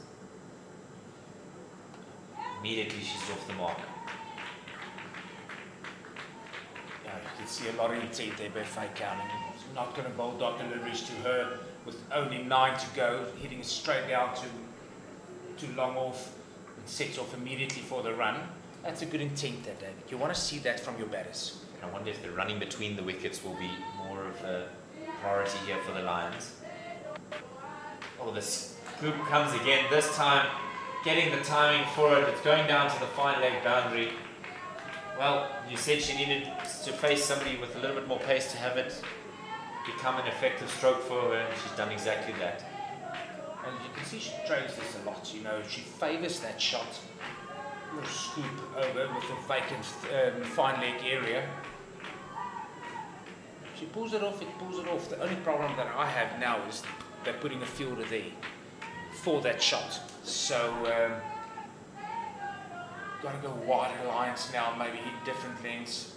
That's exactly when that next delivery goes, so they'll get 2 from it as they come screaming back. And I think that's the point that you've made, Conrad, is it's almost you're trying to close the gate after the horse has bolted. That's a temptation that needs to be kind of overcome, mastered, because you're not bowling, you're not changing your field according to a bad ball. There you go. Struck in front. Nini is given. Nini, boy oh boy, she was the only soldier out there pleading with the umpire, and after a brief delay gives the LBW.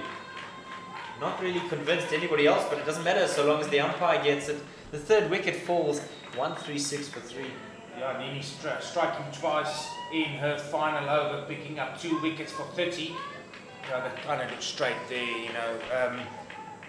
Just coming back to the comment that you made there, David, the thing is, you can move someone after the shot. It's just shows you how good a batter Jenna Evans is. She knows that if she's going to play that shot, the fielder's probably got to move. Just tucks the ball into the vacant mid-wicket area, and because they're 2 strong runners between the wicket, 2 will always be on. She can take less of a chance. So good cricket there today by Jenna Evans. Played really well. You batter at the wicket, Sunette Fulyoon low, junior with senior, as they have to face the final 6 deliveries. I suspect, Conrad, that there's going to be a clearing of the front foot and a healthy swing here. I don't think these 2 will hold back. Winston deciding to take that responsibility on herself for the final over. She's really tidily here, 0 for 10 in her 3 overs. Kept the Lions batters quiet.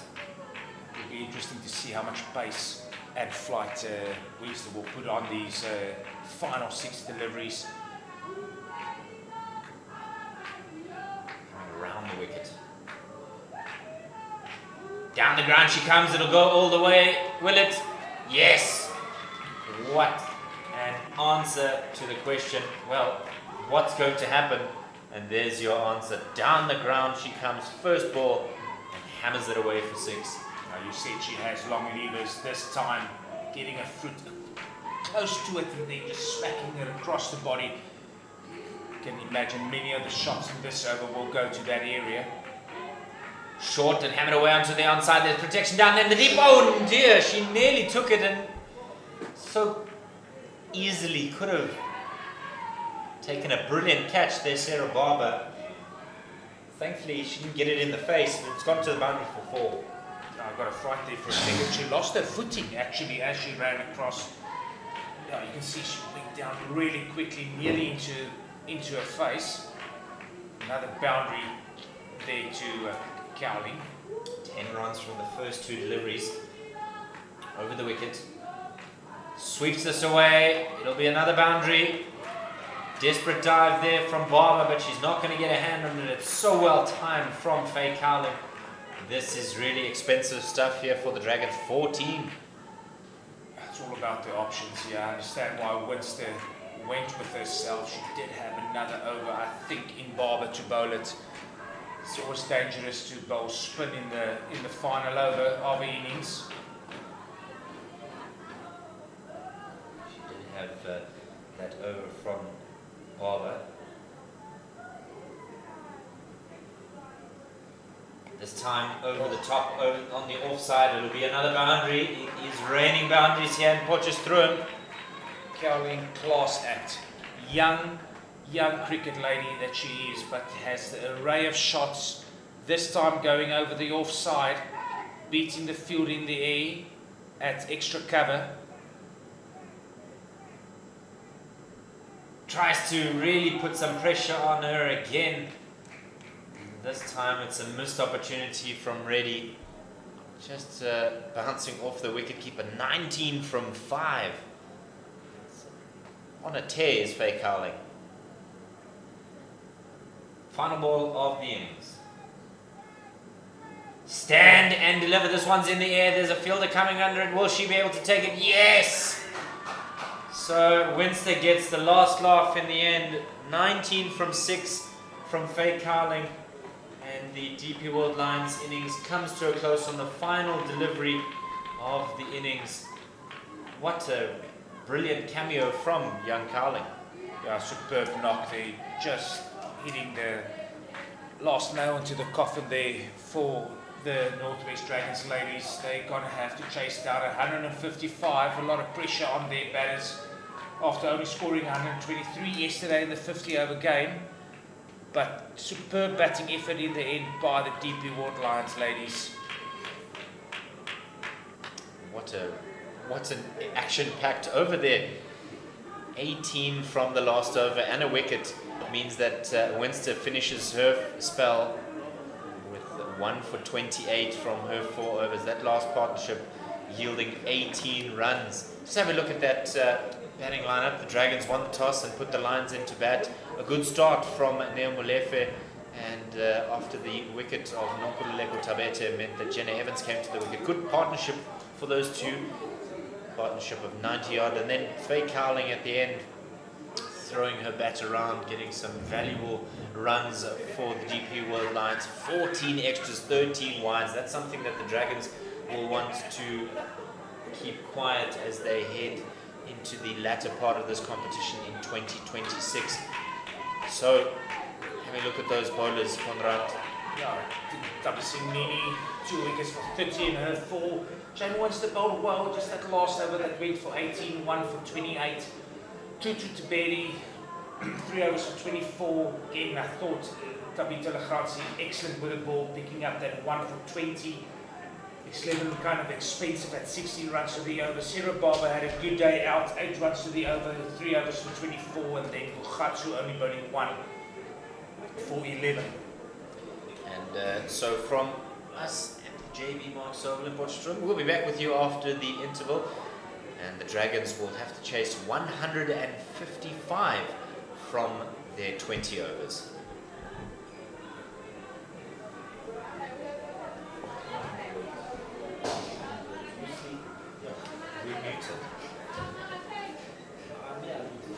I'll wait for you because I know.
welcome back to the Hollywoodbets Pro20 game between the Northwest Dragons and the DP World Lions.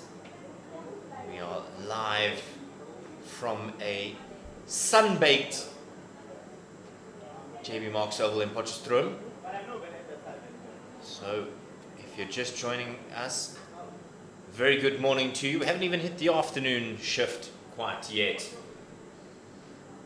Earlier today, the Dragons won the toss and decided that they will have a ball first. And off the back of a wonderful performance with the bat for Neo Molefe, 70 from 59, 10 fours and a 6, striking at 118. And a partnership of 93 with Jenna Evans, who contributed herself with 40 from 35 deliveries. And then at the back end, Faye Cowling came in and 19 from 7. She was on the money early doors here. And gave the DP World Lions something to bowl at. Lachransi and Reddy will open the batting for the Dragons in their chase of 155. Tumi Sekakune is going to start things off.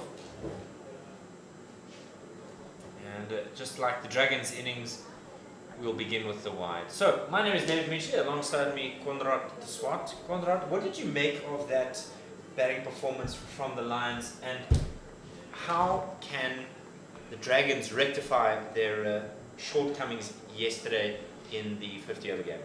Yeah. Thanks, David. Yeah, I think they just looked after the power play very well. They only went for 29 in that power play, limiting the damage in the wickets column. Gave themselves some time to get in, get used to the pace of the deliveries, bounce of the wickets. And I think something that the Dragons ladies can learn from that is just, you don't need to win it in the power play. Get yourself a nice platform to hit from. Give Mignon de Pree as much time at the crease as possible, and see how close they can get to this 155 needed and a much needed win for the Dragons ladies.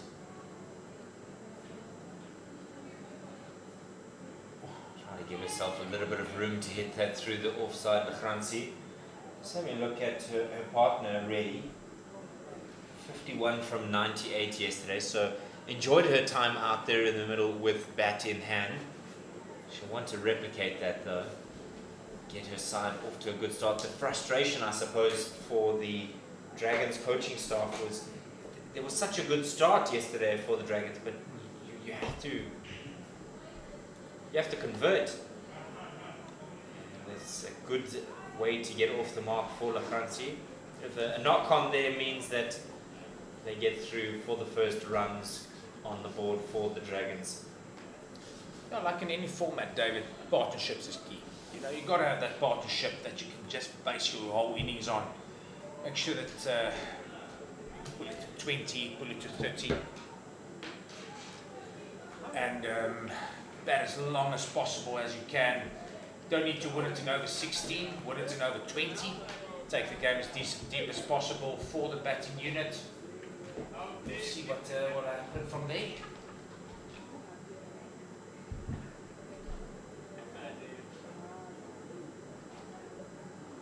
Comes across her stumps, does really looking to attack Sekukune early. Try and upset the national players' lines and lengths. Sekukune wanting to make a statement here, having been left out of this T20 series against Ireland. Wanting to just knock very loudly on Coach Mandla Mashimbi's door and say, don't forget about me. Played across the line, it's in the air, it'll run towards the boundary. Tozake, the skipper, trying to make sure she gets it in, just in case it may run away from her. Awkward fielding there, but I think it's done enough to keep the umpire at bay. You see Reddy coming down the wicket there, trying to get to the pitch as close as possible, swinging across the body. Wants to put in some good runs today again after 50 yesterday. Trying Tries to slap this away through the covers. Not able to beat the inner ring. And at the end of one, it's 4 without loss. Good action by Jumi Sekukuni. As you said, not finding herself in the series against the island. And I reckon still very much part of the plans for Mandla Mashimbi. I think the thing from the national setup is just get more players that's vying for a position. Now, and that's what this league does. Hollywoodbets coming on board as a sponsorship, giving these women more game time, getting themselves ready for World Cups, 2020 and 50 over World Cups, and we're doing really well in those World Cups nowadays. Some serious cricketers that the different parts of the country is producing. We just want a gold medal. We just want a gold medal, Conrad. I know what you mean. Always the bridesmaids, yet to be the bride. Sarah Middleton, wanting to be the star of the show, as the Lions also opting to go for spin with long off, hanging back. So it's just the 2 fielders out as per the requirements for the power play. Far corner and long off. Middleton, nice and tidy up front. She's come a long way, has Sarah Middleton. She can sometimes be seen as the second spinner behind Raisibe Ntozaka and Khomotso Rapo. But she's wanting to show Coach Sandile that she's got the control necessary to keep things tidy in the power play. As we mentioned earlier, it's very difficult for a spinner to bowl inside the first 6 overs of a T20 game, and there's very few that are effective at it. It's become quite of a norm nowadays to open with either a right arm off spinner or left arm orthodox. Can be up the pump, you know, a little bit sometimes, especially if it's if the batters show a lot of intent, but could also be quite successful. Played with some enthusiasm, maybe just not getting the confident stroke that she was looking for. I think this is a key element here for the Dragons, is the rotation of strike. Keep those fielders busy. Make sure they're moving every single delivery.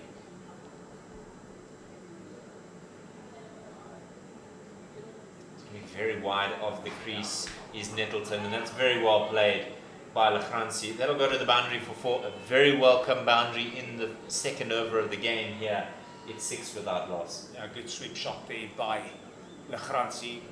Nettleton just erring on her line this time, getting down on the knee, hitting the gap for the first boundary of the innings of Northwest Dragons women. Apologies, 10 without loss. That boundary taking them to double digits.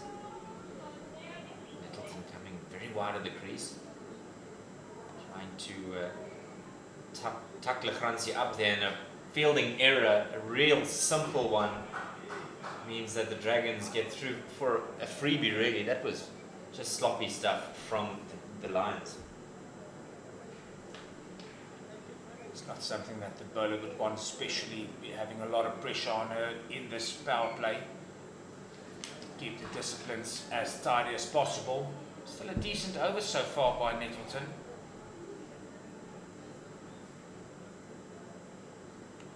Not able to get this one away. That's the end of the second. It's 11 without loss.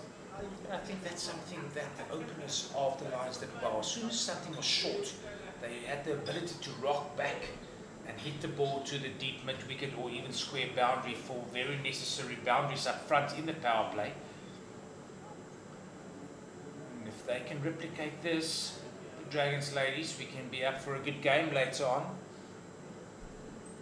Something these two batters will have to be cognizant of, Conrad, is also the rate required versus rate achieved. The game can very quickly run away from you. They're currently going at 5.5. Yes, it's only 2 overs in, but this is where you have the opportunity to play positive cricket. You've got third and final leg back, so if you're going to go after the bowlers early here, it's an opportunity. Refilo Moncho, is this the university end? Am I correct in saying That's that correct. the university end that she's bowling from, the commentary box side? Moncho, well, her length was good enough to keep Lachranzi tied, or not tied, rather, apologies, keep her at bay. Keep her at bay. Yeah, she went after it. Some decent pace generated here by Moncho. That's something that we saw from the Dragons ladies. They didn't have a lot of pace on offer, you know, and both openers now from the university end, Moncho bowling the third over together with Sikukuni. Decent pace that they're generating. It's not the worst thing for a batter, you know, a bit of bat on it and the ball can go quickly to the boundary. Opting for a slip here are the lines. And that one a little bit too wide from Moncho. As you said, it can be a way in which batters can get some momentum early when the ball's coming through. Particularly your opening batters will prefer an extra bit of pace on the bat. If she's going to bowl that length that she's currently bowling, you can see some of the hits going to the sweeper pot, sweeper boundary. Oh boy, oh boy. That went through with some serious zip. Moncho, it's a different level when you're facing bowlers that the Dragons had, as you said, lacking a bit of pace. And remember, Refilo Moncho is in a list of bowlers that are quick for the lines. Shabnam Ismail and Ayabonga Kaka as well. Certainly got some gas to her. Again, too quick for the left-handed Lachranzi. Yeah, what she's doing, she's just hitting a very good area now. That length that she's hitting is what's making the difference. The previous ball that took off, you know, you can even see that the keeper was surprised with the bounce and the pace that he got to her. If any advice for Lachranzi is rather try and get on the front foot and slap it through the cover area. Again, just a swing and a miss really from Lachranzi. Didn't really seem to quite feel confident enough in playing the stroke. As you said, she's a little bit flat-footed. She needs to get her foot to the pitch of the ball. You can't really stand and try and throw hands at it. Yes, you may get runs if one connects, but that's not really how you take on bowlers early. This time she gets an outside half of the bat, or run away down to that third man region for the single. Now, David, there's a reason for it. You can just see her front foot coming straight down the wicket and just trying to open up the offsiders to the best of her ability, not getting to the ball close enough. You know, that's why many of the deliveries has gone through to the keeper, and a very good fielding position that they have there in the slip, because like that one, thick outside edge, ball going down to third man, but it can also get a bit of a fine edge and go to hand in that very attacking slip position that they have for the right-handed ready as well. 6-3 for Moncho on the offside. Reddy is on the move here, not able to pierce the gap with so many fielders on that offside. 3 overs have been completed, 13 without loss. Good over by Refilo Moncho. They're only going for 2, of which 1 was a wide, but it's that length that she's hitting. That's a superb length. Nice tall young lady. I wonder if something for Moncho to consider, knowing that she's got fake cowling as well, in terms of that extra bit of bounces. She now has the ball in her hand. I wonder if for a skipper, if it's worth saying to your 2 tall bowlers, bring somebody into that close-ish mid-wicket region and attack the body. You know, if it's all been well bowling and you know you bowling and somebody's missing, playing this, why not go after the batters, get under their skin? Maybe you get an awkwardly played shot onto the onside and a catch comes. First ball from Carling, and my word, it's a brilliant bit of fielding from Molefe. Usually behind the stumps, keeping wicket, but she's got her hand down there and stopped a certain boundary. Yeah, that's excellent fielding by Molefe.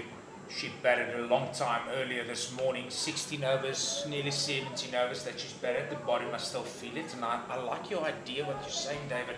Let's just try something different, you know, maybe a bit shorter into the body, see if they're willing to take on the leg side. But there can also be one that just sits in the wicket and gets pulled up into the air. Ready comes across. This one's hit in the air. It'll be a comfortable catch. Another one for Jenna Evans. Her 5th in this year's Pro20. And the first wicket falls for the Dragons. Veronese already off a half century yesterday, trying to be innovative today. And she's fallen. It's a disappointing end for her. Yeah, I can see her really just trying to walk down the wicket, get to the pitch as close, but keeps getting on the move. Wide delivery, trying to drag it to the leg side, but not getting any bat on that really to speak about, and she just chips it to mid-on. Good catch by Jenna Evans, as we see Mignon du Preez now striding to the wicket, and here is a talisman for the Northwest Dragons ladies. She's got to be the one that takes this game as deep as possible for them if they want to have a chance of winning it. Absolutely, you would say she's the linchpin of this Dragons batting lineup. Both in the Pro 50 and Pro 20, she's been exceptional. 6th on the run scorers list, 70 runs this season, but she is so much better than that. And the valuable insight that Lachransi will pick up from batting with Mignon du Preez will hopefully encourage her to form a nice little partnership.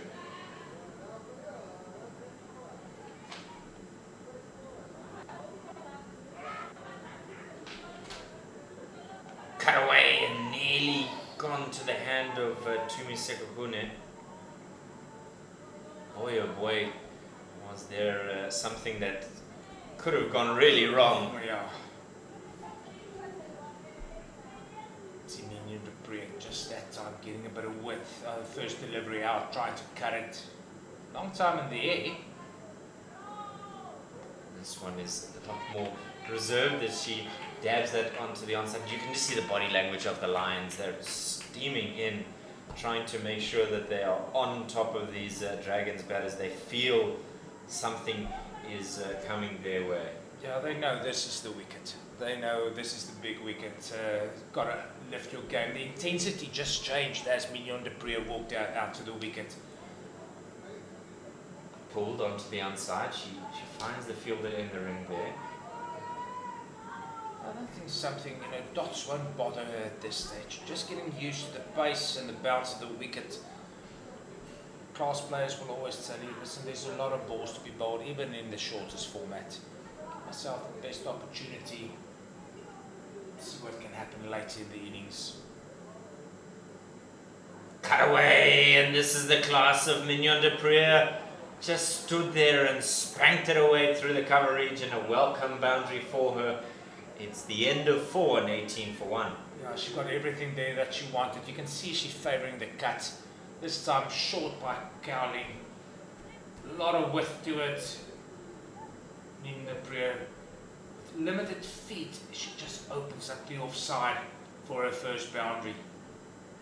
18 for 1 after 4 overs. You can see that the rate achieved is currently 5, required 8.6, but that should not be the worry. Getting that partnership going, that's the key for the Dragons ladies. Yeah, apologies from my side. I said 70 runs, 196 runs this season, average of 49, 89 her highest score in the Pro 20 series from her 4 games, 137 strike rate, and that's really what encourages her teammates to try and elevate their game, because she's been almost a lone ranger. New over from Moncho. Again, it's almost a copy and paste. I'm going to throw a spanner in the works here as du Preez has a word with Kransi. We saw the reversal of the retirement of Danae Finike. Is there a possibility for Mignon to come back, or is she feeling comfortable just assisting and contributing here at domestic cricket? I'll answer that after this delivery. Muncho in again. That's a carbon copy. I think it's all about personal life for Mignon. I know she had, if I'm not mistaken, twins last year. Whether she still wants to play in the international cricket, I'm not sure, but I don't think so. And the touring that comes with it, I think that's also the...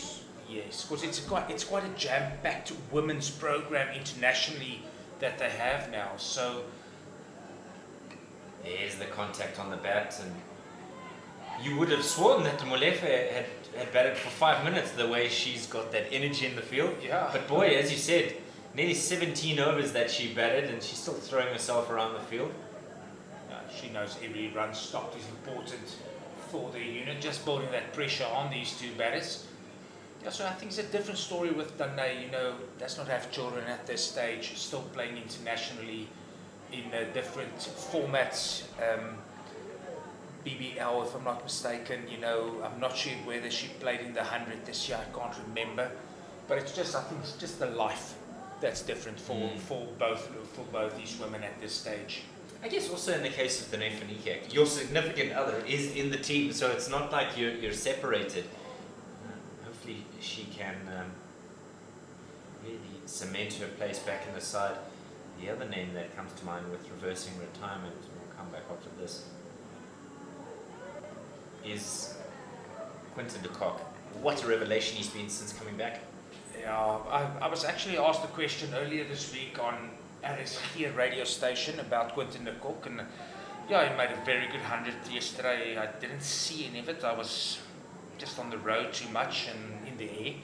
But I think the concern is, except playing international cricket, what other cricket is he currently playing, So this time Mocha gets some good contact again. Molefe is everywhere. You cannot get rid of her. 5 overs have been completed. 1 remaining in the power play. It's 18 for 1 and a maiden from Refilwe Moncho. Yeah, great over there by Moncho. Just hitting her lines, hitting her legs, not erring anything, and she's just waiting for the play to be made by Legrandse. So just to come back to that, David, I heard this past week in Stellenbosch that there are talks that in between international games, and because South Africa is not going to play a lot of international cricket, that when Quinton is not playing, for example, in the SA20, I know that he's not going up for IPL auction that opens up Pakistan Premier League. The PSL, yes. And apparently he's also quite keen to play a few games for SWD. Yeah, that I've heard, because he stays in Neisner, at Pazula, so he's quite close to the Division 2 team SWD. So yeah, it will be interesting. He's such a good cricketer to have, and going into 2027 World Cup. I know we've got Luandra Pretorius, but to have both of them in your team would be gold dust. Certainly. Comes across and absolutely hammers this. What a way to bring us back to the game. Dupree very nicely onto the front foot there, comes across those stumps and says to Komuto, you go fetch that one. Yeah, great shot by Mignon. He just goes across the wicket, into the line delivery, open up the whole deep square area. Fantastic cricket shot.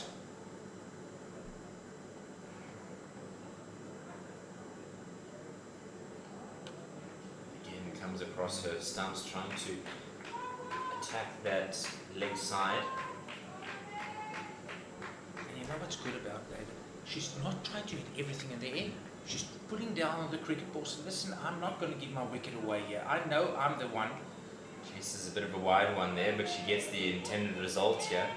2 senior players, Sunette Fullion-Low and Mignon Dupree, competing there.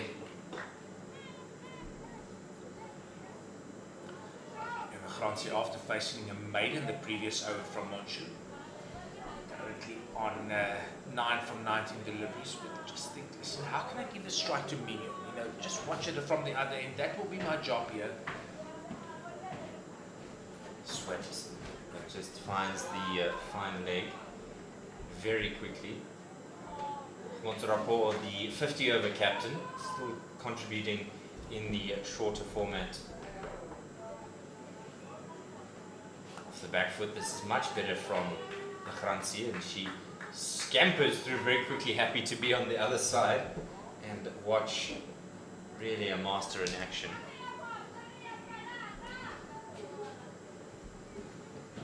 Now with one delivery to go. Boy, oh boy, a full toss and was absolutely spanked. It looks like it's a no ball as well from the square leg umpire. So it'll be a free hit. You thought you were out of the over and not to be. Yeah, Minyo would be happy to see that outstretched arm for the free hit. And what will Rapu do here to finish out this over there? An opportunity to continue the damage here. Hit over the head of Jenna Evans. This will scream away to the boundary. You cannot give her any opportunities to get a bit of a freebie there. A good way to end the over for the Dragons. 6 overs have been completed. Power play is done. It's 33 for 1. Yeah, in comparison, Lions ladies, DP World Lions women were 29 without loss after their power play. Currently 33 for 1 is the Northwest Dragons women. It's just basing this innings. So where do we need to be after over 10? Where do we need to be after over 15? You know, give ourselves the best chance. Difference is just the attack that the Lions ladies have with, as we see, Sekakuni coming back for a second over. Some pressure here on Lachranzi is, how do I rotate the strike? Now can I hit the sweepers? Hit the sweepers, run hard between the wickets. See how Mignon bats on the other end. There's a big shout here from Sekakuni, and she's given! I really thought for a moment that she wasn't going to get any joy. Coming over the wicket to a left-handed batter, all too often the consideration for the umpire is, has it pitched outside the line of leg stump? In this case, the umpire is happy to give her a wicket falls. Lachranzi's got to go. It's 33 for 2. Yeah, that's the main question. Did this pitch between line, wicket on wicket line? Umpire said yes, and therefore the second wicket down for the Dragons ladies. As we see the new batter coming in, Lisri de Villiers. She was successful the other day in Oudtshoorn against SWD. Yeah, it was an important partnership that these two made. 115 in that instance. And so she really needed to come to the fore there, and she did. The question is, with a jubilant Lions team, how are they going to respond here? You don't want, as a Dragon side, to let a collapse come into fruition just because of silly shot making, but this is an important passage of play here for both sides. Yeah, I think Lisri will again try and just play the power game. If she sees anything with worth, she'll definitely take that on.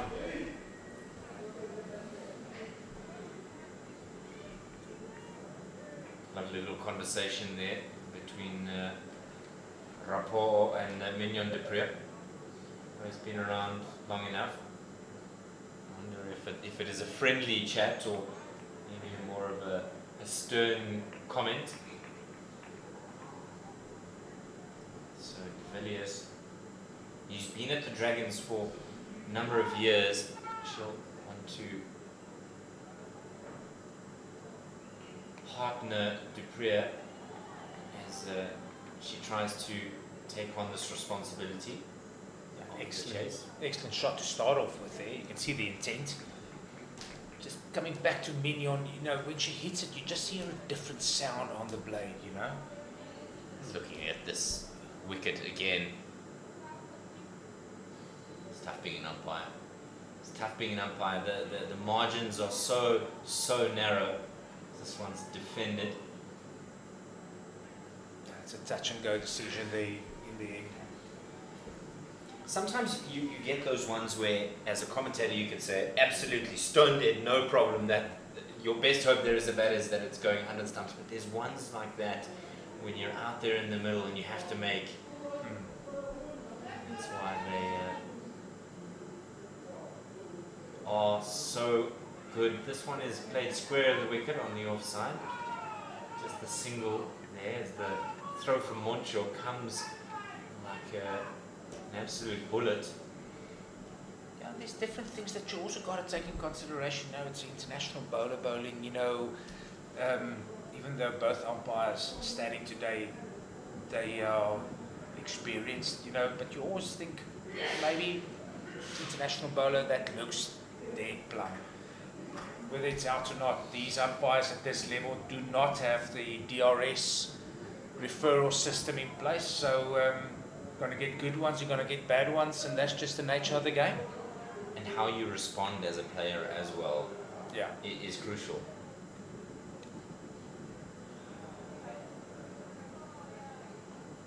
Kun is looking to pitch the ball up there. I think that might be a plan to, when you're under any bit of width, and she's certainly going to punish you, and so if you can pitch it up, try and force her to not get a freebie, to really push her to be a little bit more circumspect.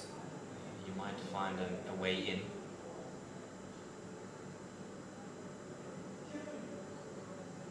Yeah, being involved this past week, David, at one of the national South African national weeks in Stellenbosch, just feel that, you know, sometimes players are showing the scent quite quickly nowadays, you know, and whose responsibility is that? And I still think that's up to the coaches and management, you know. There's a spirit to the game that you've got to stick to, and umpires will make mistakes, but you as a player will make a mistake as well, you know. So it can go both ways. You know, both has careers on offer. Umpiring as well as players, we've got to take hands as much as possible. So listen, yeah, it's a bad decision or a good decision, just the nature of the game. Looks like Cowling is going to be the option for the Lions here from the city end. As you mentioned a little bit earlier, the Lions seem to have a bit of a travelling party with them out there in the stands. Thankfully, there's plenty of shade here at the JB Marks Oval. It's a very hot day out there, and it can really cause you some concern. We saw Diarra Ramlakan yesterday coming off for cramp. Make sure you're well hydrated, both as a player and as a supporter. Cowling to begin a new over. In the air, it's a miscued stroke. It's gone backward of point. She tried to play that straight, and third man does the collection work. A bit of awareness there to pounce on that quickly on that third man boundary. Yeah, both runs scored by De Villiers so far has been thick outside the edges. She's trying to muscle it a little bit, losing her shape. You can see the front shoulder just getting out of the shot, touched too quickly. Deep in a crease, flicks this away to the onside. There's a real chase on here. Valiant attempt, but it's going to be in vain as that one goes to the boundary for four. An early decision from Du Preez to step deep into a crease. Wanted to upset the length again of the youngster Cowling, and parries that away for a four. Yeah, definitely game plan here for Minion Du Preez. Get herself outside off stump as quickly as possible. What she does well is she does move early, but then she's still very still again as the ball's delivered. So we can see a fielding change now. Fielder going to the deep mid-wicket boundary. Mid-on coming a bit straighter. And will Minion now say, okay, we're opening up the offside and see what we can do. Get through there. Comes down, wants to hammer it, and Cowling feeling very confident there, I'm sure, with that type of delivery. Often you'll hear coaches say, follow the batter. If the batter moves, go after them, and credit to Faye Cowling there for sticking true to her plans. Short, it's miscued, it'll go straight down the throat of Molefe, and Cowling has the massive wicket. second on the run scoring. But today she's going to be the third wicket to fall for the Dragons.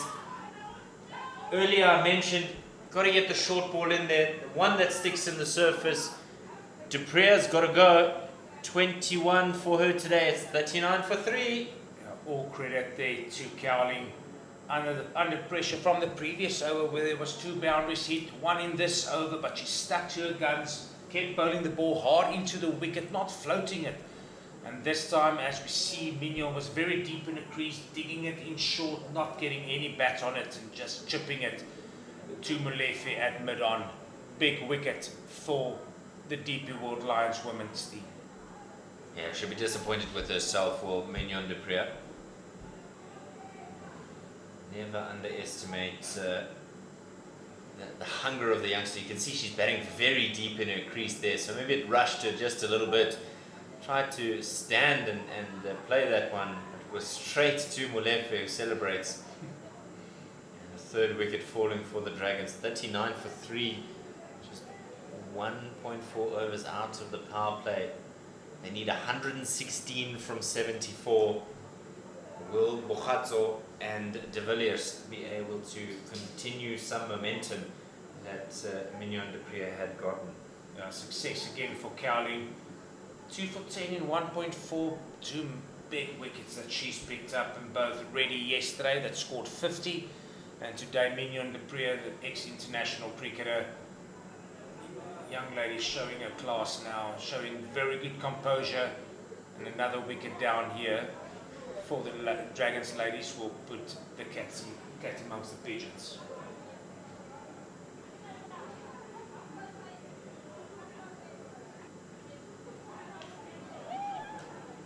Composure. Love that word that you've used, because early in the over, du Preez comes down the wicket and plays and misses. Surely Cowling has this thought in her mind that says, I might be in here. Let me try that again. If she comes down the wicket again, I get an opportunity for a wicket. If she stands, it's a half shot there. If she stands and tries to play it, will she have enough pace off of the surface to get the ball away? The answer was no, and at the end of 8, it's 39 for 3. That's the type of ladies that we want in the game, you know. Yes, she did go to the Under-19 World Cup a year or 2 ago, but the fact that she's still playing, you know, and we've got to keep that type of quality involved in the game as long as possible, and that will just do the women's game and the Proteas team very strong in a year or 2's time, because some of them are getting on in age.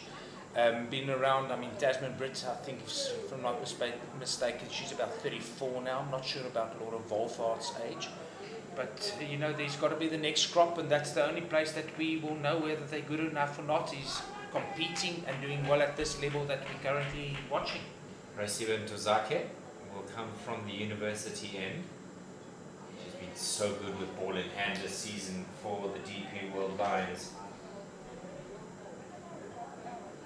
Spoke to her at the toss about her own performances, and she's trying to build. She said to me she's trying to build a little bit on the momentum that she got last season. Number 2 in the wicket-taking standings.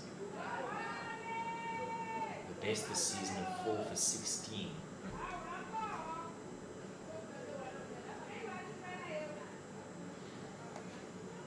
Just the one there for De Villiers. You've highlighted again once an important point, because you mentioned earlier in the broadcast how we need to have many players competing for the exact same position. And I think what Cowling does is give us an opportunity to look at succession planning for somebody like Morizan Kapa. Not that she's, you know, retiring in the near future, but the idea is it gives you opportunities. Excuse me, as this one's tucked away onto the onside for 1. It gives you opportunities as a coaching team to have succession planning. And so if you have players like Howling and many others looking to see where they can try and force their way into the side. It's a nice idea to have, is this, or option to have, as this one's played dead straight. Jenny Evans does the fielding for just one. Coaches want those kinds of headaches. Oh, you would definitely, even more so selectors, you know. I just want to mention, I like this action of Raisibe. She is, you can see the front shoulder is doing a lot. She's trying to get through the crease. I can understand why she's second leading wicket taker so far in this season. You know, it's a very good action, and just showing you only going for 3 runs in that over. I think, David, the main thing is that's what Rassie Erasmus is getting right. He's got 4 or 5 guys vying for one position. So, and that's why they have this rotation policy, and a lot of guys are getting game time. And that's why leagues like these, and supported by sponsors, are so important. And even live broadcast by Pitch Vision, you know, is so important, so that people can see what we have available in the country. Who's the next crop? You don't need to be at every game, but you got the national selector having all this information in front of you, whispering into the ear of Mandla Mashinbe, saying, listen, there's someone at the DP World Lions that can do this. There's someone who can do this. We've got options available, and that's how we grow the game and making our national team stronger. Because you said earlier, we need gold. We need it soon. Absolutely. Nettleton from the city end, and they've just moved prior to that delivery. The fielder from a short third to short fine leg, and that's exactly where the ball has gone. They'll get 2 runs for it. Sometimes fortune telling is part of the job here in cricket, because you see it and you think, oh good gracious, how on earth am I going to prevent runs being scored here? I can see Leslie de Villiers, she's probably going to eye up a big shot or 2. Great shot. Punched elegantly and excellently. You said she was eyeing up a big shot. She's done exactly that. 4 runs. Yeah, superb shot. Not using her feet a lot, you know, but just good levers, the arm swing through that line.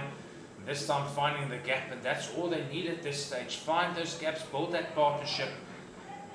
See how deep they can take this game. Changing the field, long off and long on going back.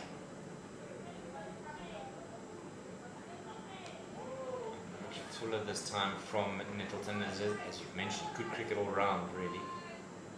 Just a single there. Wide run rate up to 10 though. So they're going to need more than just singles. They've got to get that boundary count climbing.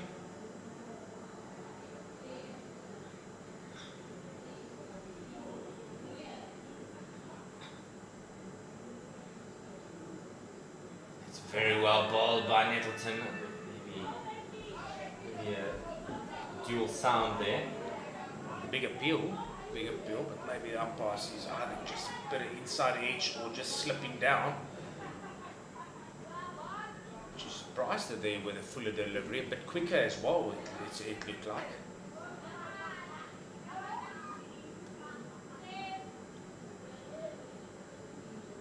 Didn't quite get the connection that she was looking for, and means the run rate required just climbs every delivery ever so slightly. I want to get your insight at the end of this delivery about coaching teams and the balance that they need.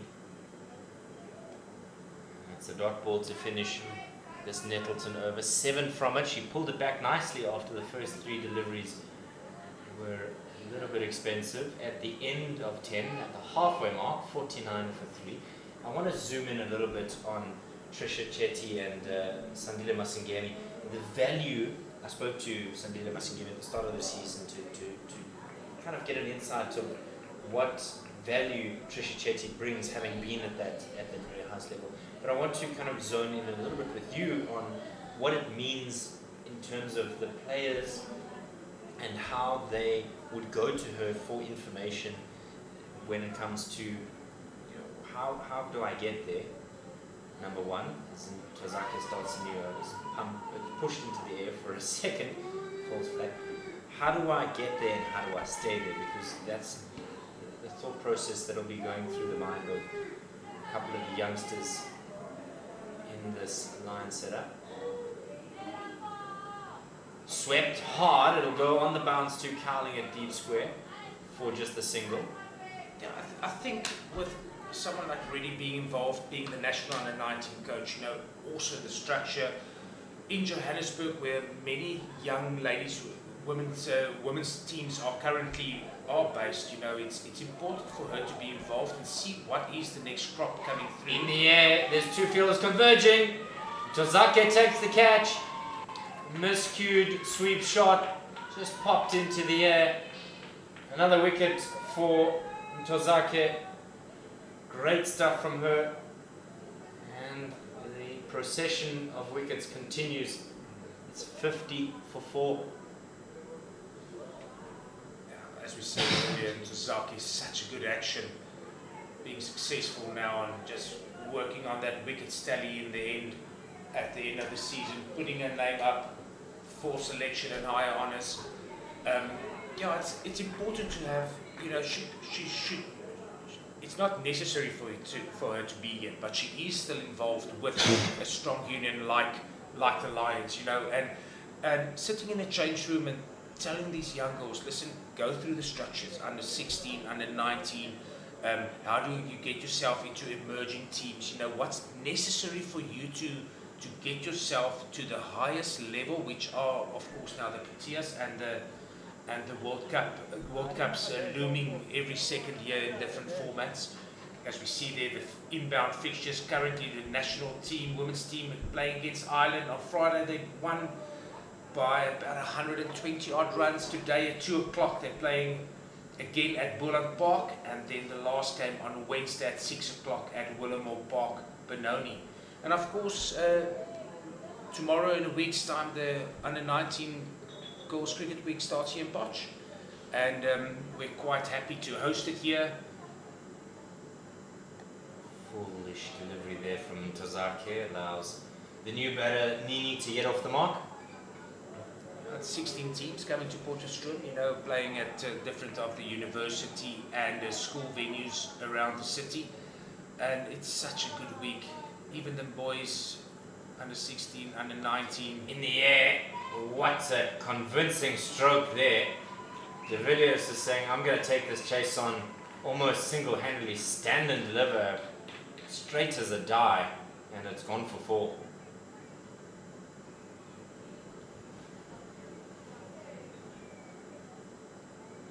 But in the end, it's all about performances.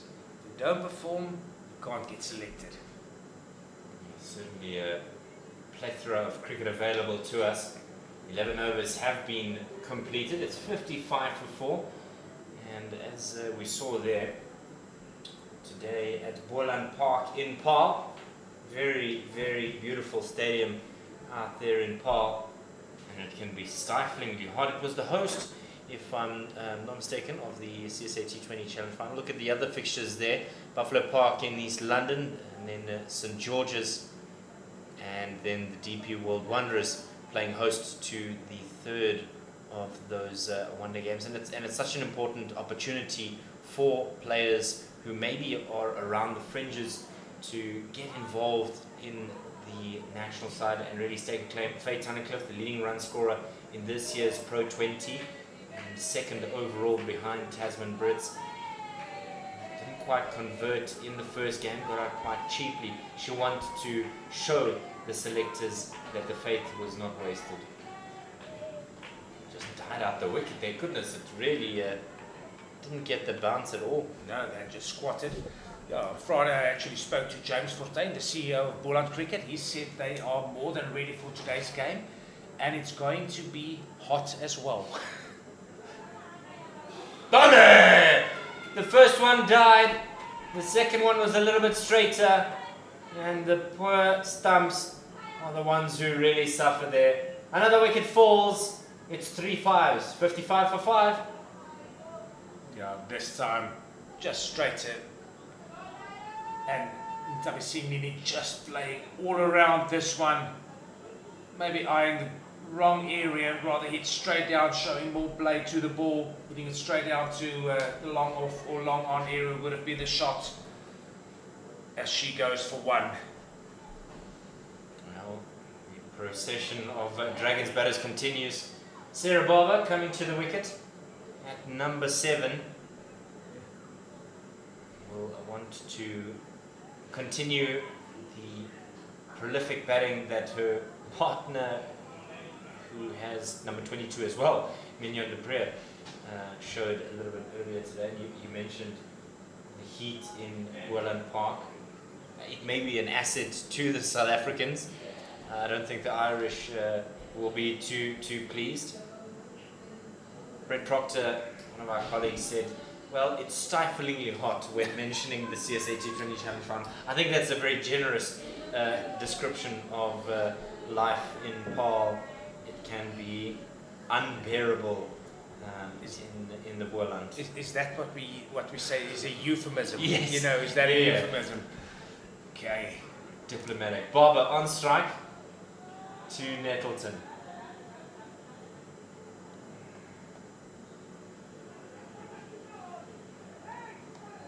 Plays it straight and is able to beat Molefe. There was a call of wait first before the run was accepted. Yeah, I spoke to a mate of mine who's pathway manager of Ireland Cricket in the week. They are coming with the under-19 World Cup team to Potchefstroom, then Scotland and the USA to prepare here for the World Cup under-19 in, I think it's Namibia and Zimbabwe. Driven handsomely. It's just gone through the hands there. Just a stand and deliver. She's such a confident player of the drive, both front and back foot is de Villiers. And when she does, it gets the intended result. It's an excellent cricket shot by Leslie de Villiers. She hits the cover drive really, really well. Even straight, she's superbly strong. So Albert said it's snowing in Ireland at this stage, so it must be something different, the heat for them in the bowl today. Again drives this one, and again it's the same result. If you just put it in her favorite area, she's not going to miss out. Back-to-back boundaries.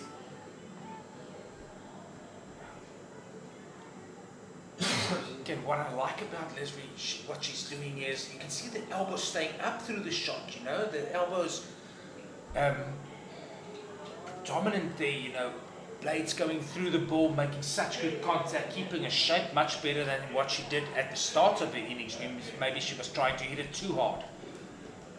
As we see a fielding change, offside's really back now.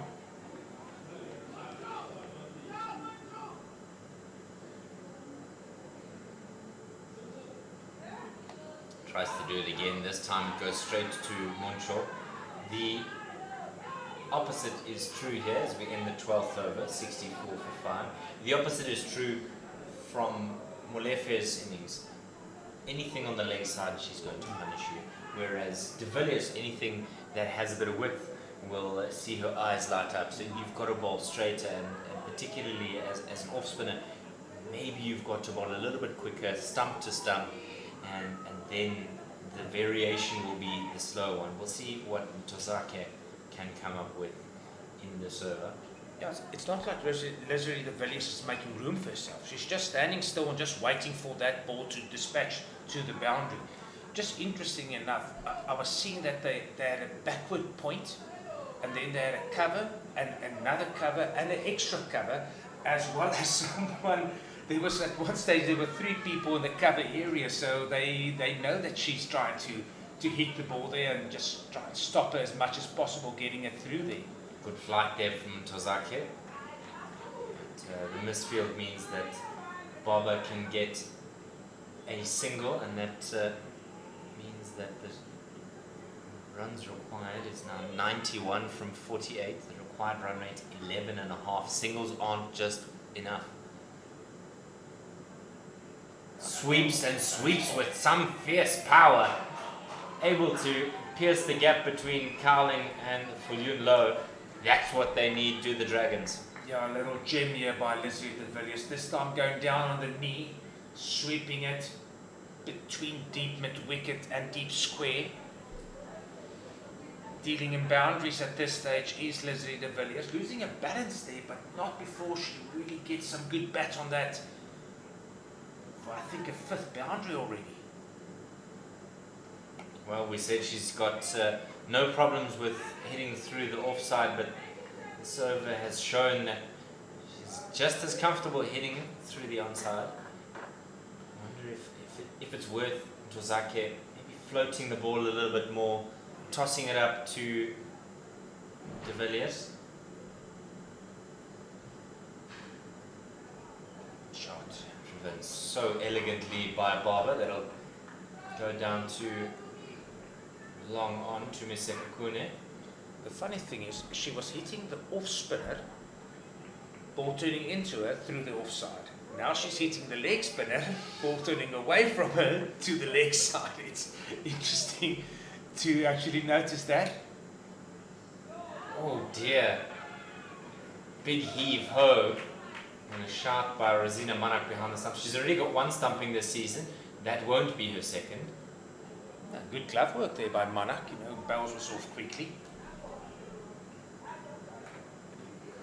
It's a good bit of awareness there to see that de Villiers had gone for a bit of a sojourn, a saunter out of her crease.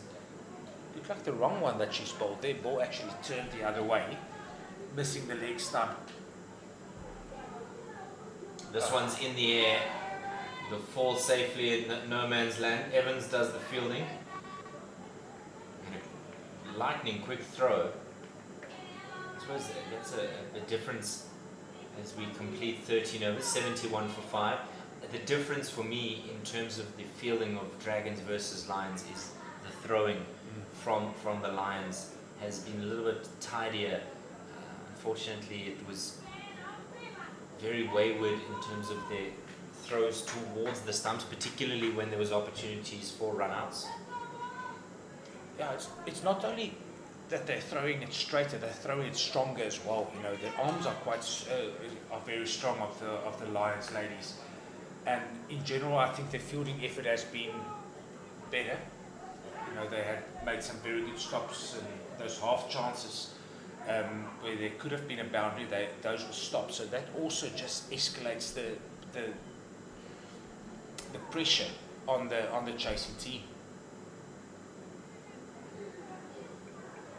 The Lions would have been wondering if not having Relebogile Mkhize in this side today due to injury means that they could suffer without her involvement with ball in hand, but it seems that they're on top of things here. 72 for 5, the opposition need 83 from 42 deliveries, and the run rate required now is 12 to the over.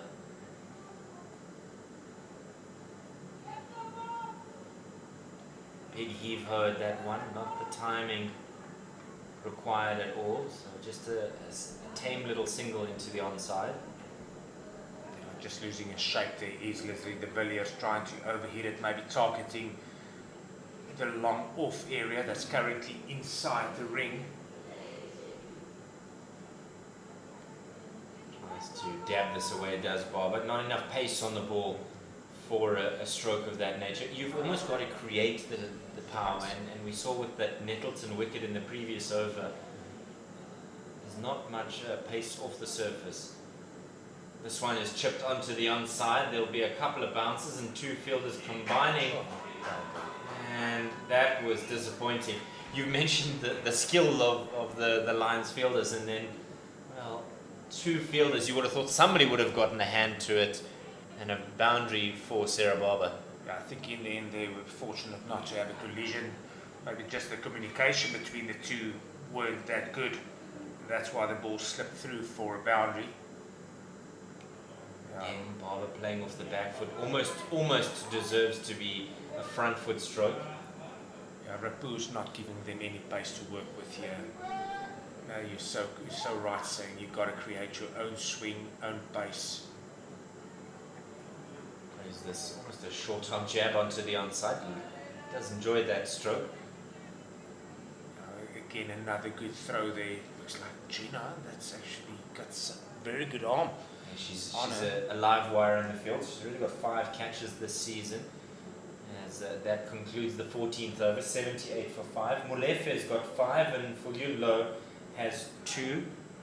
Rosina Manak has got a couple of catches as well for herself this season. I believe it was 4 and a stumping. So as much as that previous boundary was a bit of a blip on the Lions fielding, they've generally been a good fielding outfit. Tozake with another over. And, this will be her final over. 1 for 17 from 3.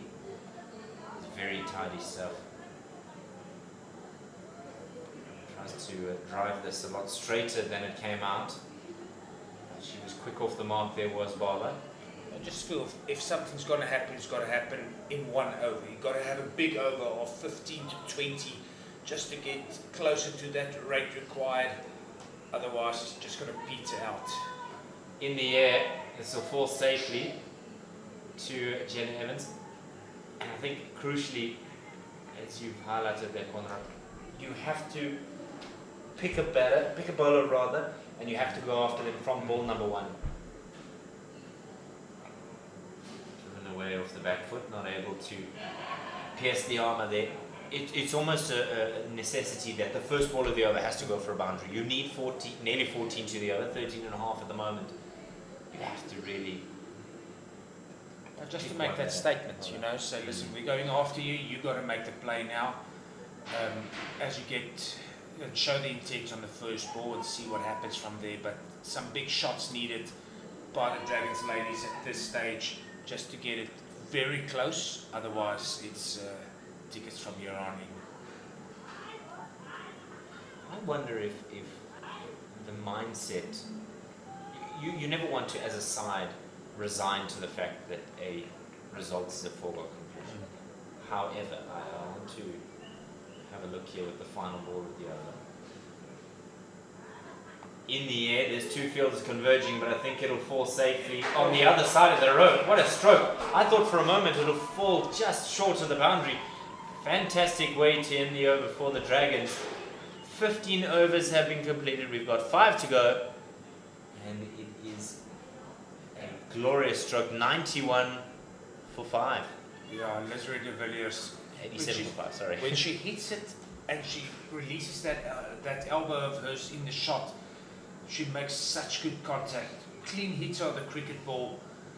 Would have been nice now if they were like still a Mignon Dupree at this stage, you know, maybe on 40 or 35 deliveries and say, listen, we're out, we need 2 runs a ball, then you could have thought there was some kind of chance here, but with 5 sticks down with 5 overs to go, it's going to be some battle, some hill to climb for them from here on in. So the thought that I had was 13.6 to the over, you may feel as though it's beyond where you are. And the question may be, or the thought in the mind of these 2 batters is, why not take this as a simulation of middle innings batting in a 50 over game? Take the boundaries where you can get them. And I thought everybody was convinced. The problem is the umpire wasn't going to play along with the Lions. Maybe take the boundaries where they can, knock it around, because that's essentially where they are. Having a look at this one again, Rosina Manak. Boy, is she quick with this glove work. And Sarah Barber having to show her gymnastic skills there with a bit of a split. Yeah, that was touch and go as well. Yeah, you're right, David. I think it's all about just, you can't just allow the bowler to bowl at you. You know, you got to make some kind of play. As you say, maybe it's middle over, but at this stage, I think every ball's got a shot on it. You know, it's not something that I ever say, but you to think you're not just going to let it peter out. Every ball, you'd rather get bowled out for 100 instead of thinking 120 for 5 and we're still 30 short, but we didn't show anything. You know, that's a great shot that time again. Played it off the back foot, square of the wicket. And great fielding from the Lions pair to prevent a boundary. really deserved a fabulous effort to ensure that they prevented that ball going for 4. 65 from 26. The run rate now 15. Run rate required is climbing. That's also the thing to consider, is how they're going to make a play. Almost a duplicate shot, this time in front of square. There is protection in Sunette low down there in the deep. So just the 1 for them. Good captaincy by Raisibe. They just closed off her favourite area to the spin. Off the back foot, punches in. That's great fielding there from Khomotso. Rapo, good way to end the over. Final 4 overs are upon us. 91 for 5, 64 required from the final 24 deliveries. I wished we had slow-mo, just because that is touch and go.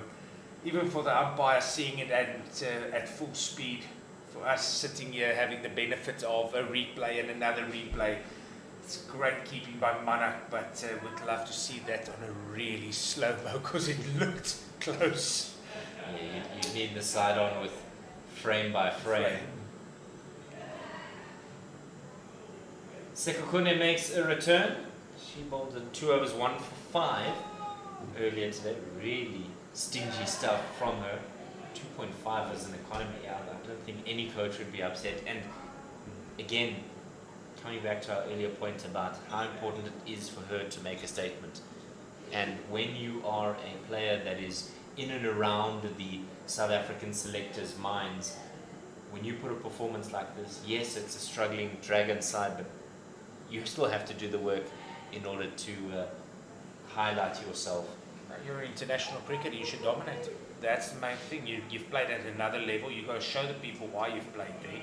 Yorker length and squeezed away in front or backward a point, and this will go to the boundary for 4. We just said how miserly she bowled, and then the first one goes for 4. Yeah, it's interesting field placing. I don't understand why she does not have a third man down at this stage. You know, the chances of them scoring 64 and 24 deliveries, I'm not saying it can't happen, but it rarely happens. Yes. But you know, just go back to normal field placings. Give them the one, especially to Liz Rees hitting the ball well. Give her one bowl to the other batter.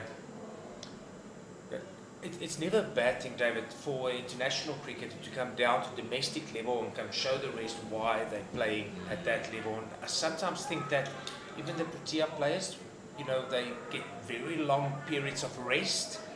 And people want to see international cricketers, you know, that's... Short and pulled away onto the onside. Just for a single. Cowling does the clean-up job. So important as well for players who maybe think, I'm ready for the next level, because when that level comes down to you, it can be a bit of sobering, sobering thought when you have to now front up to that, and you may find yourself short.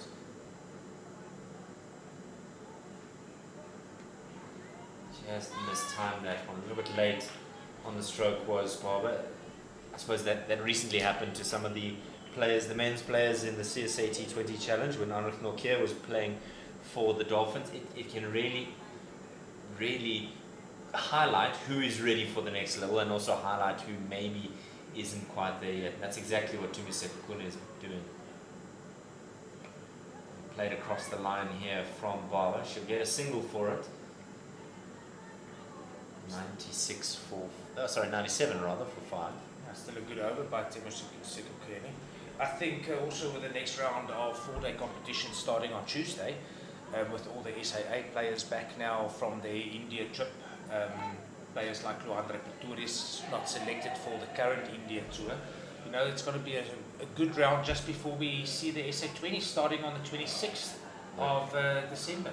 Right to went to the outside, another single for the other thing as well is players want to shine. Players want to go out there and give performances that make not only their teammates look up and say, this is somebody I can count on to do the job, but also for their own edification.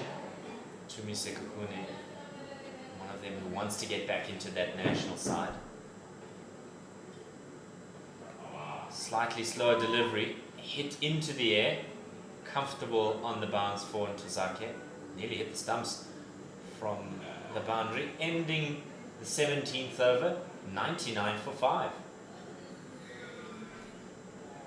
Another 56 needed of 18 deliveries. I was impressed today by the batting of Leslie de Villiers. She played some really good cricket shots.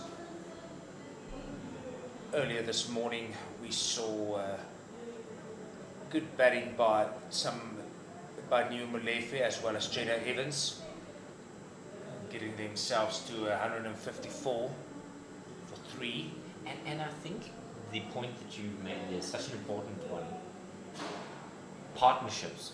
Because Evans and Molefe batting together was what really shifted the momentum from a measured and steady start for the Lions to something that they could then launch off of. And they took their time. Yeah, and unfortunately, de Villiers has not really had support until now when Barber has come to the wicket. But unfortunately, it almost seems as though, as the Dragons bring up 100, it almost seems as though it's too little too late. You needed that in the first 6 to 8 overs of the game. Nice and straight there from Rapport. Means that de Villiers is not able to beat the fielder at a short third man. I think the fact that there's promotion relegation, it's cutthroat for any coaching staff. You know, you're trying to get these ladies up to a level of what they're currently playing against, because this Lions team is a strong team. Western Province, strong team. Dolphins, strong team. You've got to show that's the level that we want you to play at. And let's say you're relegated. Now you go down again, you lose some of your players to the team that's possibly going up. It's cutthroat, so it's hard work for a coaching staff, and Claude Pro knows this. You know, when you get promoted, your back's up to it, up against the wall from day one. Yeah. 2 singles from the last 2 deliveries. It's the same with the men's, David. I mean, what have we seen? It the past few seasons was Knights up, Inland down, and it's just been those 2 teams. Oh, has she got her again?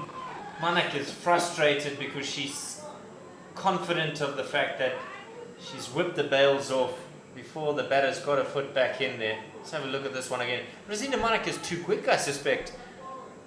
Let's have a look at this one, a floated delivery. Oh boy, she is so quick. Good hands behind the stumps.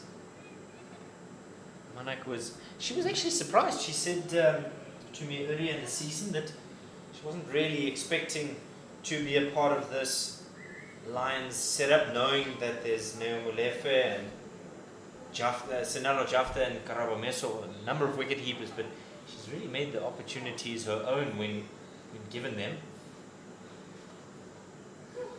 Sweep, and it's popped up. She didn't quite see that one. Did Manak. End of the 18th, the final 12 deliveries are upon us. 102 for 5. Yeah, I've been really impressed with Rosina Manak's keeping today. She was clean, good hands. She was so quick there, and you can understand her frustration because the way in which she cleanly takes the ball, whips the bails off, it shows not only quick hands, but it's her positioning as well. It's such an important thing for wicket keepers to not be too far that you can't affect the stumping. So 53 required from the last 2 overs here. How's her batting, David? She's been somebody who, when she gets going, can be effective. I think it's always difficult coming up to this level from a batting perspective, but she is certainly somebody that the Lions can look towards in the future for both skills. Monshaw's first ball is driven down the ground for just the single. Some good cricket development that's going on in this Lions franchise. You can see that they're working hard, got many options available. As you said, with the amount of keepers that they even have, Mesho that is currently part of the national women's team. I reckon she finds herself currently in the bowl, part of that squad. And if you have the quality of what I've seen today in Monarch, then the structure is strong and the options are there for them to pick whatever they need. Rezina Monarch coming in today, keeping ahead of Namulefe, and she's done an excellent job. Oh, that is a good take from behind the stumps. Well, an opportunity to sing her praises again. It looked an unconvincing stroke there from de Villiers, nearly going on to the stumps. And it's always difficult when you're a wicketkeeper, when you're unsighted, to make sure that that one is taken cleanly.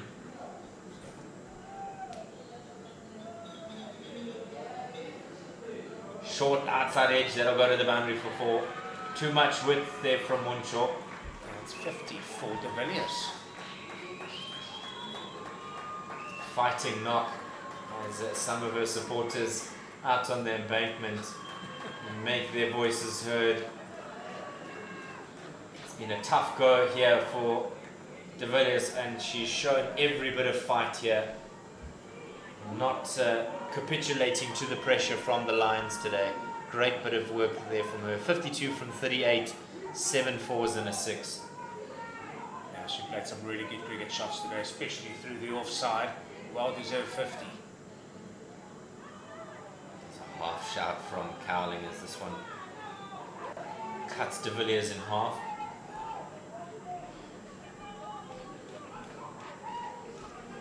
Monsha's been very economical today as well. I think now 2.5 overs, going only for 7 runs. That was the first boundary hit of her. If I'm not mistaken, her first ball she also bowled was a wide. She had an excellent day out. Bowler! She's absolutely smashed the stumps. Playing across the line, de Villiers' fighting knock comes to an end. And another wicket falls for the Dragons. 107 for 6. And it's 19 overs done. Yeah, a good knock by Leslie de Villiers. She could be pleased with what she achieved today. She also scored a 50 against SWD earlier this season. Today was special for her in this losing course for the Northwest Dragons ladies. But could be happy with some of the shots that she's played. Just needed that partner to take the game deeper than what they had in the end for the Northwest Dragons ladies team. Herxleben coming to the wicket to partner Barber for the final 6 deliveries of this game. The game is gone really. 48 required from the final over. And the decision has been made that Sarah Nettleton will complete the innings here. 3 overs, 1 for 22. And 8 dots in those 3 overs. Great bit of bowling from her today. And she was the one who picked up the wicket of Ntoseng Nini. One that just died out the surface. Barber might have a bit of a free swing here. Final inning, over the innings. Short and hammered away onto the onside. There is protection in Sekukuna down there in the deep. Yeah, it's been a good performance today by the DP World Lions ladies. I thought they batted to a plan. Bowling was, disciplined. Very little errors made. That's why they're currently after this game that they will win with a bonus point here. I presume take them to about 19 points on the lock, finding themselves in second position in this format of the competition, getting to that playoff stages. Foolish delivery and doesn't get the connection. It's been a common effect or common experience for the Dragons ladies. Just not getting the timing of the surface.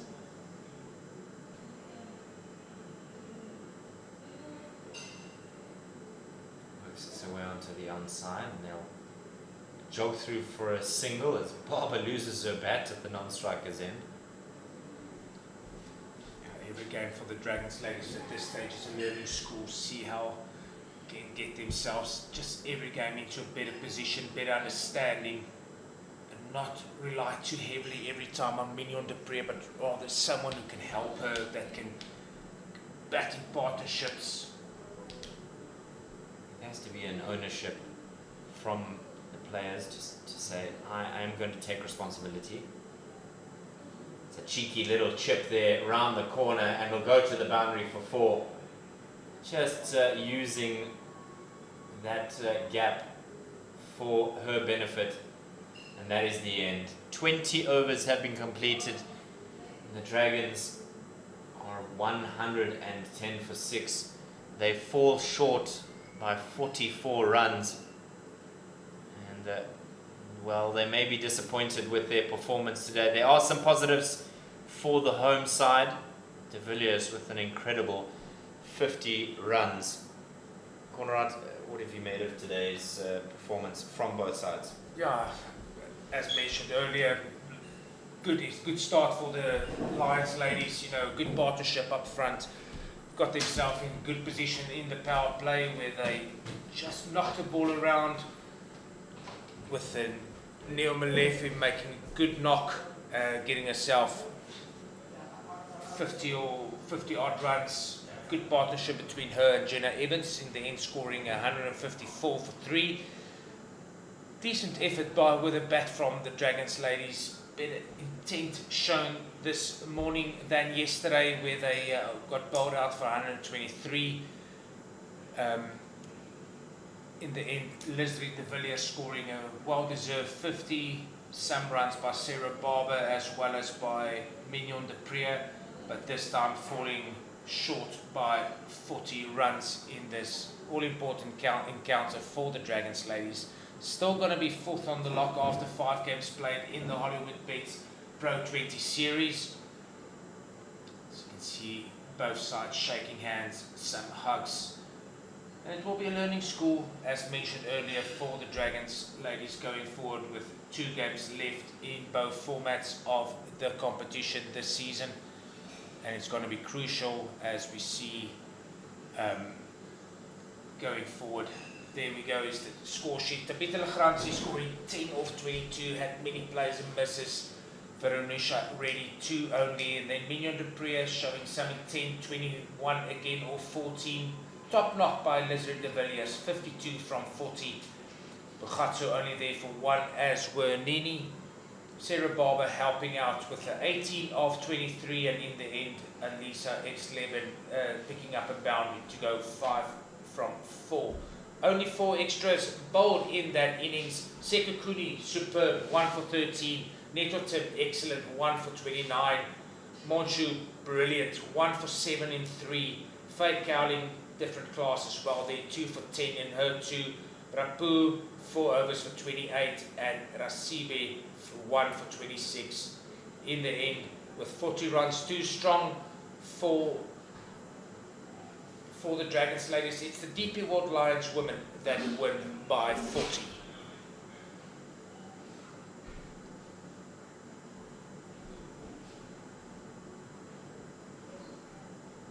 Just a summary there, 154 for 4 after 20 overs. Molefe, 70.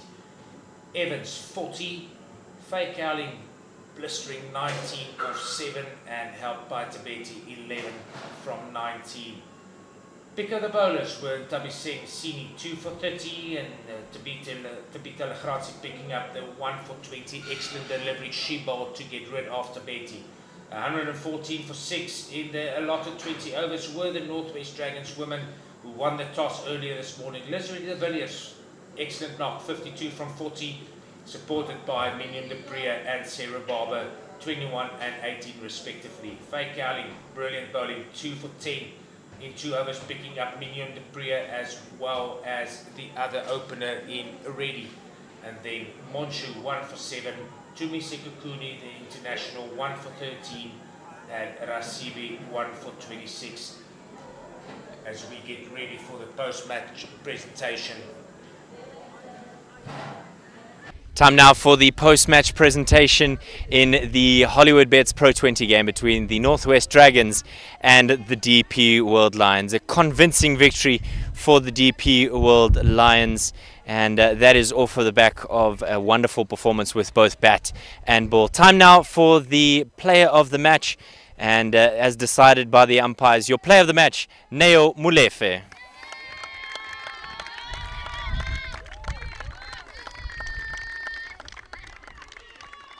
Neo, if you could join me here. You've got a big fan base out there on the stands, and you can understand why. Tell me a little bit more about how you felt about today's batting performance. I started a bit slow, but the wicket was nice to bat on. And tell me, what goes through your mind when batting with somebody like Jenna Evans? You guys had a good partnership together? Yeah, we did, but we didn't actually talk. We just said, let's keep going, let's just hit the ball and run. And another half century for you. Happy with your performances so far in the Pro20 series? Yes, I am, actually. All the best for the remainder of the campaign. Thank you. That's the player of the match in this Pro20 game, Neo Molefe. I'm going to call up the captain for the Dragon side, Janae Vinster. She's going to come join me here on the platform here. A difficult one for you today, but some positives. We would love that from every single game, and I'm sure that today she can feel proud of herself for putting up that fight because she missed out yesterday, so unfortunately. A nice little break between your next game, now and your next game against the Titans in February. What are you looking to work on until that next outing? I know, no, for us, it's back to the drawing board now. Now we must go work harder, get better, get more plans and execute it better and apply it better. And I just feel like there's no rest. Unfortunately, there's no rest. We need to work now and make sure we come back better and stronger next year. All the best for the remaining of the campaign. Thank you so much. That's the Dragons captain. I'm going to call up now the DP World Lions captain, Raisibe Ntozake, and chat to her a little bit more about her performance in today's game. Raisibe, another victory for your ladies' side. A good way to turn around after the last performance. Yeah, I think it was a great performance, especially with the bat. I think that's something that we've been searching for throughout the first half of the season, and I'm glad that we found it now. And a statement from your batters. It's always nice when multiple players stand up during the course of the season. What has excited you about, particularly today, Neo Molefe's performance? Sure, I think this is the second time she's put on a performance. She had such a good innings at Titans, and now today she did it again. I'm super proud of her. She's so young and talented, and I can't wait to see more of her. She's very exciting to watch out there in the middle. What are you guys looking to do ahead of your game against the Dolphins in a week's time? I think we just need to prep well and just keep things simple, put our heads down, and it's a new game. I mean, we're starting off the second half of the season with them, and we just keep on the momentum going and just keep it as simple as we can. All the best for the game in Durban. Thank you so much. And that's the DP World Lions captain, Raisibe Ntozake. Loud fans here from the DP World Lions. And the result here at JB Marks Oval in Potchefstroom is that the Lions have won by 44 runs.